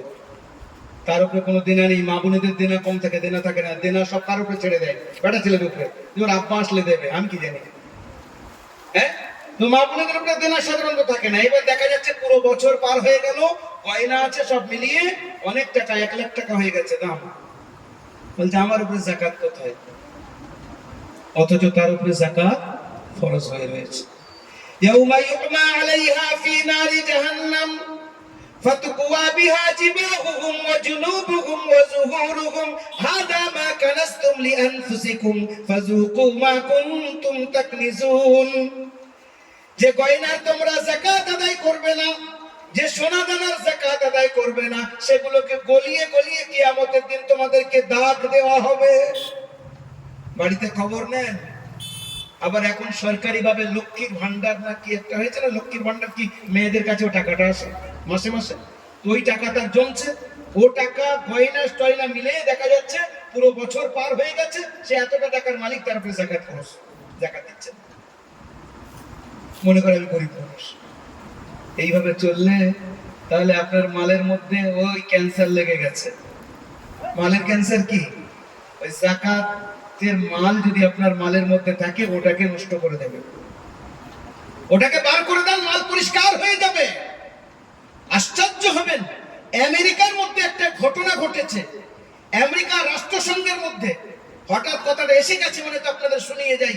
রাষ্ট্রসংঘের মধ্যে একবার পুরো বিশ্ব থেকে সমস্ত বড় বড় যত ধর্ম আছে, সমস্ত ধর্মের বড় বড় পণ্ডিতদেরকে ডাকা হয়েছে। কোথায়? রাষ্ট্রসংঘে। আর সেখানে বক্তব্য রাখতে বলা হচ্ছে যে বিশ্ব থেকে আমরা দারিদ্রতা কি করে দূর করব, গরিবী দূর হবে কিভাবে। আমাদের ভারত থেকে একজন গিয়েছিলেন, তার নাম হলো মৌলানা সাজ্জাদ সাহেব নোমানি, বড় আলিম, এখনো বেঁচে আছেন, খুব বড় আলিম। উনি গেছেন, ওনাকে টাইম দেওয়া হলো 3 মিনিট। এবারে বক্তব্য শুরু করেছেন, 3 মিনিট শেষ হয়ে গেছে, তো বসে গেছেন। বাকি সদস্যরা বলছে আমরা 2 মিনিট করে ওনাকে দিচ্ছি, ওনাকে আধ ঘন্টা টাইম দেওয়া হলো। একবার জোরে বলেন সুবহানাল্লাহ। মাথায় পাগড়ি, এই পর্যন্ত জামা, মাদ্রাসা পড়া একজন মুনি সাহেব বক্তব্য রাখছেন ইংরেজিতে। রাষ্ট্রসংঘের মতো কত বড় জায়গায়, যেখানে 193টা দেশের প্রতিনিধি আছে, বিশ্বের সবচেয়ে বড় ক্লাব, যেখানে একটা মুনি সাহেব দাঁড়িয়ে বিশ্ব অর্থনীতির উপরে বক্তব্য রাখছে, তার আশ্চর্য হয়ে শুনছে। এই কিরকম, কেমন মুনি সাহেব, টাটে বসে বস্তায় বসে মানুষ হয়েছে, আর এইরকম বক্তব্য রাখছে। 3 মিনিটের পরিবর্তে 30 মিনিট দেওয়া হলো, বক্তব্য রাখলেন। বক্তব্য শেষ হয়েছে। তখনকার যুগে যিনি রাষ্ট্রসংঘের মহাসচিব ছিলেন, সেক্রেটারি জেনারেল ছিলেন, তার নাম হলো, তার সেই সময় নাম ছিল, যিনি ছিলেন তার নাম হলো কোফি আন্নান। কালো করে লোক, কিন্তু খুব জ্ঞানী ব্যক্তি ছিলেন, খুব জ্ঞানী। এনার যখন বক্তব্য শেষ হলো, উনি নেমে এসেছেন। কোফি আন্নান সাহেব বলছেন, আচ্ছা, ইনি এনার বক্তব্যের মধ্যে একটা আশ্চর্যের কথা বলেছেন, সেইটা আপনাদেরকে বলি। উনি বলছেন বিশ্ব থেকে যদি দারিদ্রতা দূর করতে হয়, আমি আপনাদেরকে একটা থিওরি দিচ্ছি, কি, যত বড় লোক আছে তারা 100 টাকার মধ্যে 2.5 টাকা করে আলাদা করুন। যাদের কাছে $100 আছে, $2.5 দিক। 100 ইউরো আছে, 2.5 ইউরো দিক। 100 টাকা আছে, 2.5 টাকা দিক। 100 রুপিয়া আছে পাকিস্তানি, 2.5 রুপিয়া, এরকম করে দিক। আর এইগুলোকে একত্রিত করে আমেরিকার মধ্যে যত বড় বড় ধনী আছে তাদের পয়সা এইরকম নিয়ে, আর আফ্রিকার সবচেয়ে গরিব দেশ যেটা, তার নাম হলো ঘানা, তাকে দেওয়া হোক। 3 বছর লাগবে না, যদি ঠিকভাবে ইউটিলাইজ করা হয়, ব্যবহার করা হয়, ওর 3%, ওর মানে অর্থনীতি 3% আরো গ্রোথ করবে। মৌলানা সাহেব এই কথা বললেন। উনি যেই বলে নেমে এসেছেন, তো কোফি আন্নান সাহেব বলছেন, please come along with me, my wife is waiting for you. আপনি আমার সঙ্গে একটু আসেন, আমার স্ত্রী আপনার সঙ্গে কথা বলবে। চলেন, একসঙ্গে খেতে বসেছেন। কোফি আন্নান জিজ্ঞাসা করছেন, আপনি ঘানার নাম নিয়েছেন, ঘানা জানেন কোথায়? বলে আফ্রিকার মধ্যে। বলে আমার সঙ্গে ঘানার কি সম্পর্ক জানেন? বলে তা জানি না। বলছে I myself belong to Ghana, আমার বাড়ি ঘানাতে। আর আপনি যেটা বললেন পয়সা আমি জোগাড় করে দিচ্ছি, আপনি ঘানায় ব্যবস্থা করেন যাতে আমাদের অর্থনীতি ঠিক হয়। মৌলানা সাহেব বলছেন আমার যাওয়ার দরকার নেই, পয়সা একত্রিত করেন, আমি বলে দিচ্ছি ওখানে আলেমদেরকে, তারা ঠিক ব্যবস্থা করিয়ে দেবে। সেইভাবে পয়সা একত্রিত হলো, মৌলানা সাহেবদের সঙ্গে মৌলানা সাহেবের কথা হলো। 3 বছর পরে কুফি আন্নান ফোন করছেন যে আপনার কাছে কি ম্যাজিক ছড়ি আছে, জাদুর ছড়ি আছে, আপনি যে বললেন বাস্তব কথা, 3 বছর মধ্যে আমাদের দেশের অর্থনীতি 3% গ্রোথ হয়েছে। উনি বলছেন এটা আমার ম্যাজিক না, এটা ইসলাম শিখিয়েছে যে প্রত্যেক বড় লোকের জন্য 2.5 টাকা, 100 টাকার মধ্যে 97.5 টাকা নিজে ব্যবহার করুক, 2.5 টাকা গরিবদেরকে দিক। এটাকে আমরা বলি যাকাত। এই যাকাত যদি বিশ্বের মধ্যে ঠিকভাবে এটাকে ইউটিলাইজ করা হয়, বিশ্বের মধ্যে দারিদ্রতা থাকবে না। জোরে বলেন সুবহানাল্লাহ। বলছিলাম বিরাদারান ইসলাম, ওয়াস যাকাতু মাগরামা, যাকাতকে কি মনে করা হবে? ট্যাক্স মনে করা হবে কিয়ামতের কাছাকাছি। একবার দরুদ শরীফ পড়েন, আল্লাহুম্মা।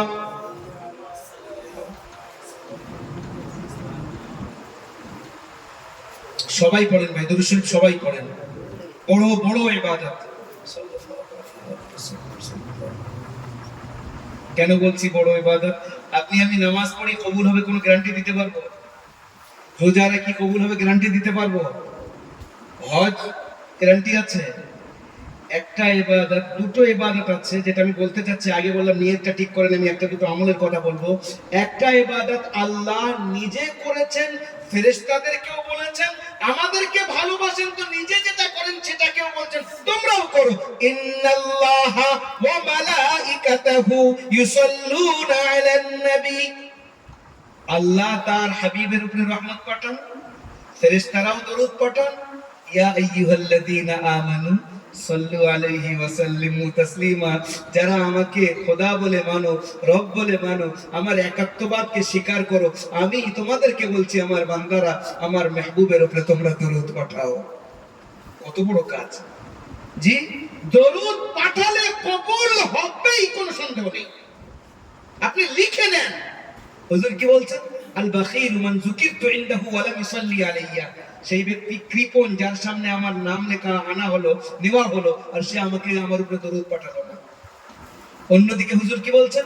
মান সাল্লা আলাইয়া ওয়াহিদাতান সাল্লাল্লাহু আলাইহি আশরা, যে ব্যক্তি আমার উপরে একবার দরুদ পাঠাবে আল্লাহ তার উপরে 10 বার রহমত বর্ষণ করবেন। হযরত আলী রাদিয়াল্লাহু তাআলা আনহু বলছেন, যদি আমার সামনে সুবহানাল্লাহ, আলহামদুলিল্লাহ, আল্লাহু আকবার, লা ইলাহা ইল্লাল্লাহ আর কোরআন শরীফের তিলাওয়াত বা অন্যান্য ইবাদতের ফজিলত না থাকতো, আমি আমার পুরো টাইমটা আল্লাহ রাসূলের উপরে দরুদ পড়ে পড়ে কাটিয়ে দিতাম। দ্বারা বোঝা গেল দরুদ শরীফ যত বেশি করে আমরা পড়তে পারবো। আমরা শুনেছি নবী করিম সাল্লাল্লাহু আলাইহি ওয়াসাল্লাম বুখারী শরীফের প্রথম খণ্ডের 2য় পৃষ্ঠার লাস্ট হাদিস, ওয়াকানা আজওয়াদ মিনার রিহিল মুরসালা, আল্লাহ রাসূল 2 হাতে খরচ করতেন, বিশেষ করে রমজান মাসে। কেউ যদি 1 টাকার উপকার করতেন, হুজুর 1000 টাকা তাকে দিতেন, এত বড় উপকার করতেন। কেউ যদি দরুদ শরীফ হুজুরের নামে পাঠায়, এটা হুজুরের হাদিয়া তো। হুজুর তার নাম জিজ্ঞাসা করেন, তার নাম বলা হয় সাহাবী আপনার ফেরেশতার তরফ থেকে, নাম বাপের নাম। এইবার হুজুর জিজ্ঞাসা করেন এর পরিস্থিতি কি, বাড়ির পরিস্থিতি কি, কেমন অবস্থা? হুজুর জানার পরে চুপ করে বসে থাকবেন। উত্তরে আল্লাহকে বলেন, আল্লাহ আমার জন্য দরুদ শরীফ পাঠিয়েছে, হাদিয়া করেছে, ওর যা যা প্রয়োজন আল্লাহ তুমি মিটিয়ে দাও। এটা হুজুরের বৈশিষ্ট্য। এই জন্য যারা দরুদ শরীফের কাসরত করে তারা বড় সৌভাগ্যবান।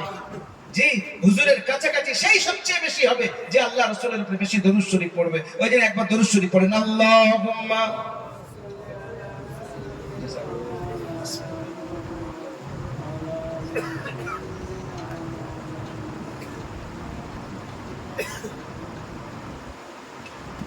যে কথাটা বলছিলাম, কিয়ামতের যত নিদর্শন বলা হয়েছে তার মধ্যে থেকে 3টে নিদর্শন আমাদের সামনে আসলো। 1 নম্বর, ইদা কানাল ফাইউ দুয়ালা, সরকারি মালকে নিজের মাল মনে করা হবে।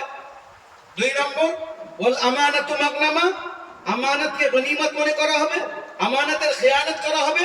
ওয়াজ যাকাতু মাগরামা, আর যাকাতকে সরকারি ট্যাক্স মনে করে সেটাকে ফাঁকি দেওয়া হবে। নাম্বার 3। নাম্বার 4, ওয়া উকরিমার রাজুলু মাখাফাতা শাররিহি, মানুষকে সম্মান জানানো হবে তার মানে উপকার, যাতে তার ক্ষতির থেকে বাঁচার জন্য মানুষকে সম্মান জানানো হবে। এটা আরো পরিষ্কার। সামনে থেকে মনে করেন কোন নেতা যাচ্ছে, যদি হিন্দু হয় তাকে বলবেন নমস্কার, আমরা যেটা করি। মুসলমান হয় তো বলি আসসালামু আলাইকুম, ভালো আছেন দাদা? হ্যাঁ খুব ভালো আছি। যেই চলে গেছে তো আমরা কি বলি? যদি আপনার অপছন্দের নেতা হয় বলবে মরবে কবে, এ আমাদেরকে জ্বালিয়ে রেখেছে। আপনার সঙ্গে যে যাচ্ছিল কি রে, এক্ষুনি তুই নমস্কার করলি বা সালাম দিলি, আবার মরণের কথা বলছিস। বলে সালাম বা নমস্কার করতে হয়, না করলেও মনে করবে আমার বিরোধী আমার সর্বনাশ করবে, তাই ওকে সম্মান জানাতে হয়েছে। আমি বলছি না, আল্লাহ রাসূল বলছেন ওয়াকরিমার রাজুলু মাখাফাতা শাররিহি, কোন ব্যক্তিকে সম্মান করা হবে তার দুষ্টুমি থেকে, তার শারারত থেকে, তার শয়তানি থেকে, তার ক্ষতি থেকে নিজেকে বাঁচানোর জন্য মানুষকে সম্মান করবে। চলছে কি চলছে না দেখেন, হাদিসের সঙ্গে মিলিয়ে দেখেন। নম্বর 4, নম্বর 5 কি? وعق أمه أدنى زوجته وأقصى أباه أدنى صديقه। মা দূরের হবে, স্ত্রী কাছের হবে, আব্বা দূরের হবে, আর বন্ধু কাছের হবে। বর্তমান যাদের বাড়িতে আব্বা মা আছেন, এই নিয়ামতের কদর করেন।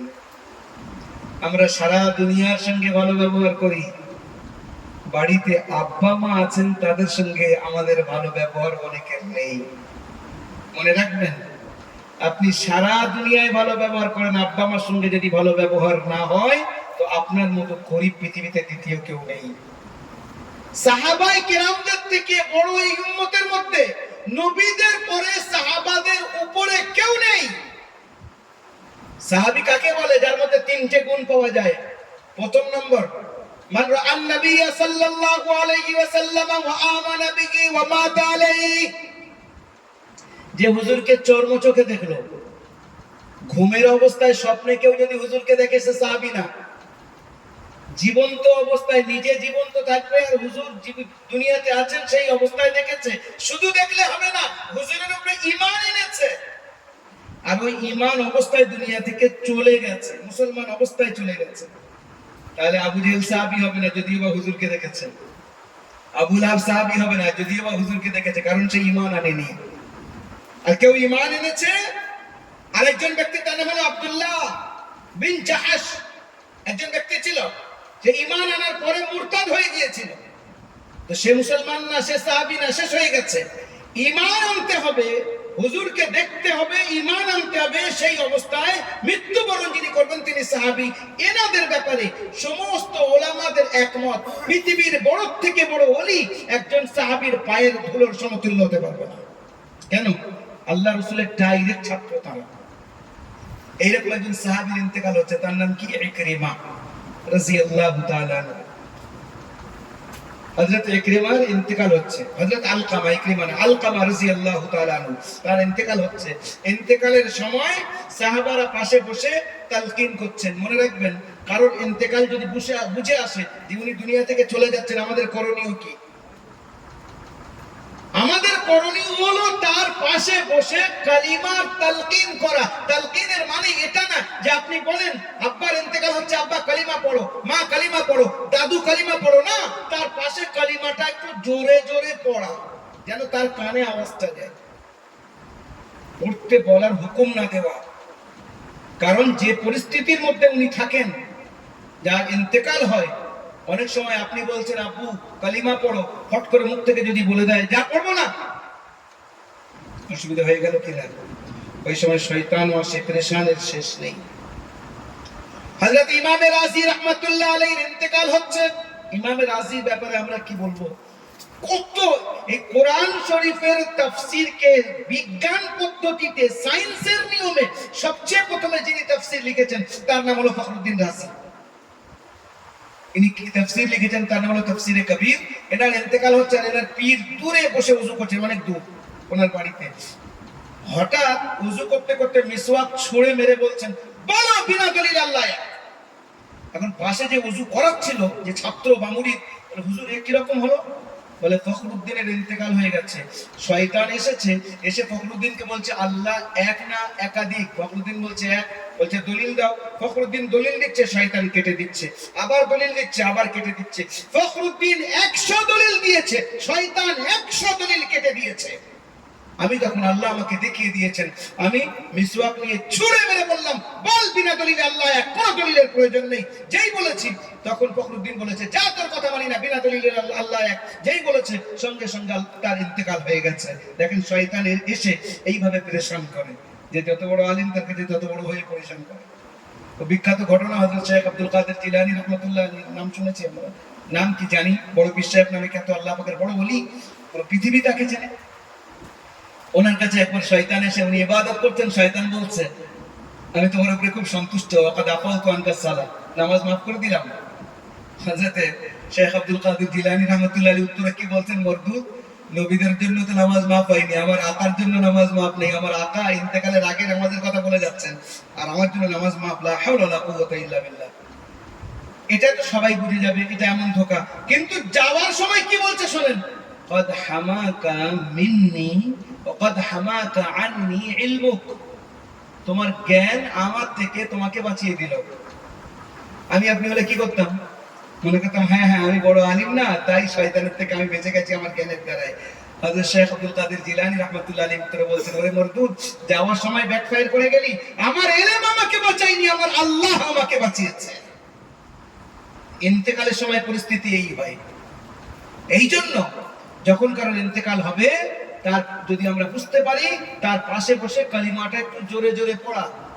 এবার তিনি যখন কালিমা পড়লেন, এইবারে তার পাশে সূরা ইয়াসিন পড়া শুরু করা, আর অন্য কোনো কাজ না।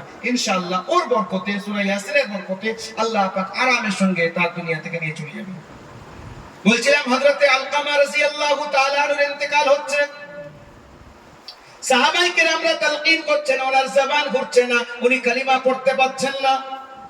হুজুরের কাছে খবর গেল হুজুর দুনিয়াতে আছেন, হুজুর নিজে চলে এসেছেন। হুজুরের আসার মতলব হলো আল্লাহর রহমত ডাইরেক্ট আসলো না, ওমা আরসালনাকা ইল্লা রাহমাতাল লিল আলামিন, আমার মাহবুব তোমাকে কায়নাতে সবার জন্য রহমত করে পাঠিয়েছি। তাহলে হুজুর আল্লাহ পাকের সবচেয়ে বড় রহমত, তিনি এসেছেন। হযরত আলকামার মুখ থেকে কালিমা তো উচ্চারণ হওয়া উচিত, উনি তাও পড়তে পারছেন না। হুজুর বলছেন এনার মা বাপের মধ্যে কেউ বেঁচে আছে?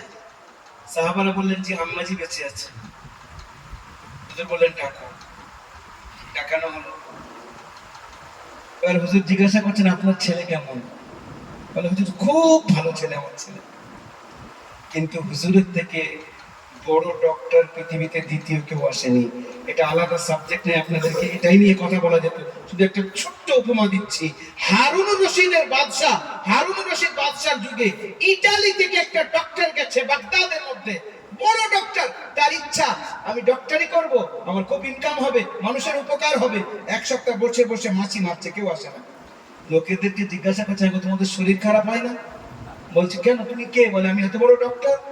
বলছে তুমি এক কাজ করো, আমাদের বাচ্চার কাছে যাও। বাচ্চার কাছে গেছে, গিয়ে বলছে জাহাপন আমি তো বড় ডক্টর, এখানে এসেছি মুসলমানদের উপকার করার জন্য, তো কারোর শরীর খারাপ হয় না নাকি, কেউ আসে না? বাচ্চা বলছে শোনো, আমরা একটা থিওরির উপরে চলি, ভালো করে শুনবেন, আমরা একটা থিওরির উপরে চলি। বলছে কি থিওরি? বলে আমাদের নবী বলেছেন ইন্নাল মি'দাতা বাইতুল আদওয়া, এই যে পেটটা না, এটা সমস্ত রোগের ঘর। পেট ঠিক থাকলে পুরো শরীর ঠিক থাকবে, পেট গন্ডগোল হলে শরীর গন্ডগোল হবে। আমাদের আকা বলেছেন বাবু খুব খিদে লাগলে খেতে বসবে, আর খিদে একটু রেখে উঠে যাবে, পরিপূর্ণ গলা পর্যন্ত খাবে না। ডক্টর বলছে was Muhammad, prophet Muhammad said like this, Muhammad রাসূলুল্লাহ এই কথা বলেছেন? তখন হারুন রশিদ বলছেন জিজ্ঞাসা করো আলিমদেরকে বলেছেন কিনা। আলিমরা বলছে হ্যাঁ হুজুর বলেছেন। তখন ওই ডক্টর বাবু বলছে আমাদের পুরো ডক্টরি বিদ্যা, মেডিকেল সায়েন্সের আসল এটা। কেউ যদি এর উপরে চলে, কপালে যদি তার দুঃখ লেখা থাকে, কপালে যদি তার শরীর খারাপ লেখা থাকে তো আলাদা কথা, নচেত খুব খিদে লাগলে খেতে যদি বসে, আর খিদে একটু ছেড়ে যদি ওঠে, জীবনে পারিপার্শ্বিকতার কারণে তার শরীর খারাপ হতে পারে না। বলেন সুবহানাল্লাহ। মুহাম্মদ রাসূলুল্লাহ সাল্লাল্লাহু তাআলা আলাইহি ওয়াসাল্লাম, তিনি তার মতো বড় আশ্চর্য হবেন। কিতাবুত তিব নামে 750 পৃষ্ঠা হুজুরের ডক্টরি পদ্ধতি। সে কি হুজুর ডক্টরি করেছেন? মানে হুজুর কি খেতেন? কিভাবে খেতেন, কার সঙ্গে মিলিয়ে কি খেতেন। খেজুরের সঙ্গে শশা, খেজুরের সঙ্গে ফ্রুটি মিলিয়ে খেতেন, একটার বেশি তরকারি খেতেন না। কিভাবে? আর তার উপরে রিসার্চ করেছে ডক্টররা যে হুজুরের এই পদ্ধতি, এর থেকে সুন্দর কোনো পদ্ধতি হতে পারে না নিজের শরীরকে ভালো রাখার জন্য। হুজুরের সামনে ওই সাহাবীর মা এসেছেন, হুজুর জিজ্ঞাসা করলেন আপনার ছেলে কেমন? ওনার মা উত্তর দিলেন আমার ছেলে খুব ভালো ছেলে। মনে আছে তো আপনাদের? হযরত আলকামার মা এসেছেন না, হুজুর বললেন আমি জিজ্ঞাসা করছি না, আমি জিজ্ঞাসা করছি আপনার সঙ্গে আপনার ছেলের ব্যবহার কেমন? তখন মায়ের চোখে পানি, ইয়া রাসূলুল্লাহ সারা দুনিয়ার সঙ্গে ব্যবহার ভালো, আমার সঙ্গে ব্যবহার খারাপ। হুজুর বলছেন ওকে ক্ষমা করে দেন, এই জন্য যে কালিমা পড়তে পারছে না, ওর ইন্তেকালের সময় হয়ে আসছে। তখন বলছেন আমি ওকে মাফ করব না, ও আমাকে খুব কষ্ট দিয়েছে। হুজুর বললেন সাহাবাদেরকে যাও কিছু কাঠ জোগাড় করে নিয়ে এসো। ইয়া রাসূলুল্লাহ কাঠ কি করবেন? তোমার ছেলেকে জ্বালিয়ে দেব। আমার ছেলেকে আমার সামনে, আমি মা কি করে সহ্য করব? বলে এখন যদি সহ্য না করতে পারো, বিনা কালিমায় তোমার নাফরমান হয়ে যাচ্ছে, তাহলে তো জাহান্নামে জ্বলবে। মায়ের জান সঙ্গে সঙ্গে বললেন ইয়া রাসূলুল্লাহ উশহিদুকা আন্নী আফাউতু আনহু, আমি আপনাকে সাক্ষী রাখছি আমি আমার বাচ্চাকে মাফ করে দিয়েছি। যেই বললেন সঙ্গে সঙ্গে সাহাবীর মুখ থেকে কালিমা জারি হয়ে গেল, আর তারপরে তার ইন্তেকাল হলো। জোরে বলেন সুবহানাল্লাহ। তাহলে আমি আমার আপনার বাড়িতে যদি পুরো মা বাপ থাকে, তাদের যদি খেদমত করতে পারি, তো আলহামদুলিল্লাহ আমি আপনি বড় ভাগ্যবান। আর যদি তাদের অন্তরে কষ্ট দিই, তো সারা দুনিয়ার আপনি বড়লোক হয়ে যান না কেন, এমন হতে পারে যে আপনার আখিরাত বরবাদ হয়ে যেতে পারে। দুনিয়াও বরবাদ হবে, আখিরাতও বরবাদ হবে। হুজুর বলছেন নিজের স্ত্রী কাছের হবে আর মা দূরের হবে। এর মতলব এটা না যে স্ত্রীর কোনো হক নেই। দেখেন ইসলাম সবাইয়ের হক সুন্দরভাবে বর্ণনা করেছেন। আম্মাজি হযরত আয়েশা সিদ্দিকা রাদিয়াল্লাহু তাআলা আনহা থেকে শুরু করে সবাইকে বলে দিয়েছেন বাড়ির ভিতরে আমি তোমাদের সঙ্গে কেমন ব্যবহার করি সবার সামনে তুলে ধরো। হযরত আয়েশা সিদ্দিকা রাদিয়াল্লাহু তাআলা আনহার সঙ্গে হুজুরের এমন এমন ঘটনা হাদিসের মধ্যে পাওয়া যায়, আশ্চর্য হয় যে কায়নাতের সরদার, নবীদের সরদার, আল্লাহ পাকের পরেই যার মর্যাদা, মখলুকের সবচেয়ে উঁচুতে যিনি, বাজার খোদা বাস তুই কিসসা মুখতাসার, কানা নিজের স্ত্রীর সঙ্গে এত হাসি খেলা, এইরকম ভাবে সাধারণ ভাবে জীবনযাপন করেছেন। মিশকাত শরীফের মধ্যে একটা ঘটনা এসেছে, আশ্চর্যের ঘটনা।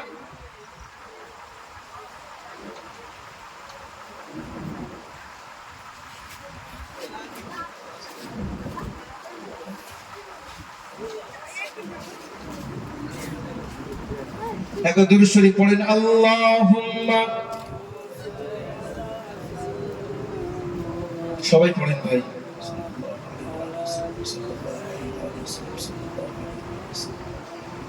দরুদ শরীফ আমি আপনাদেরকে বলে যাই যতটা পারবেন পড়বেন, এর লাভ আপনি নিজে দেখতে পাবেন।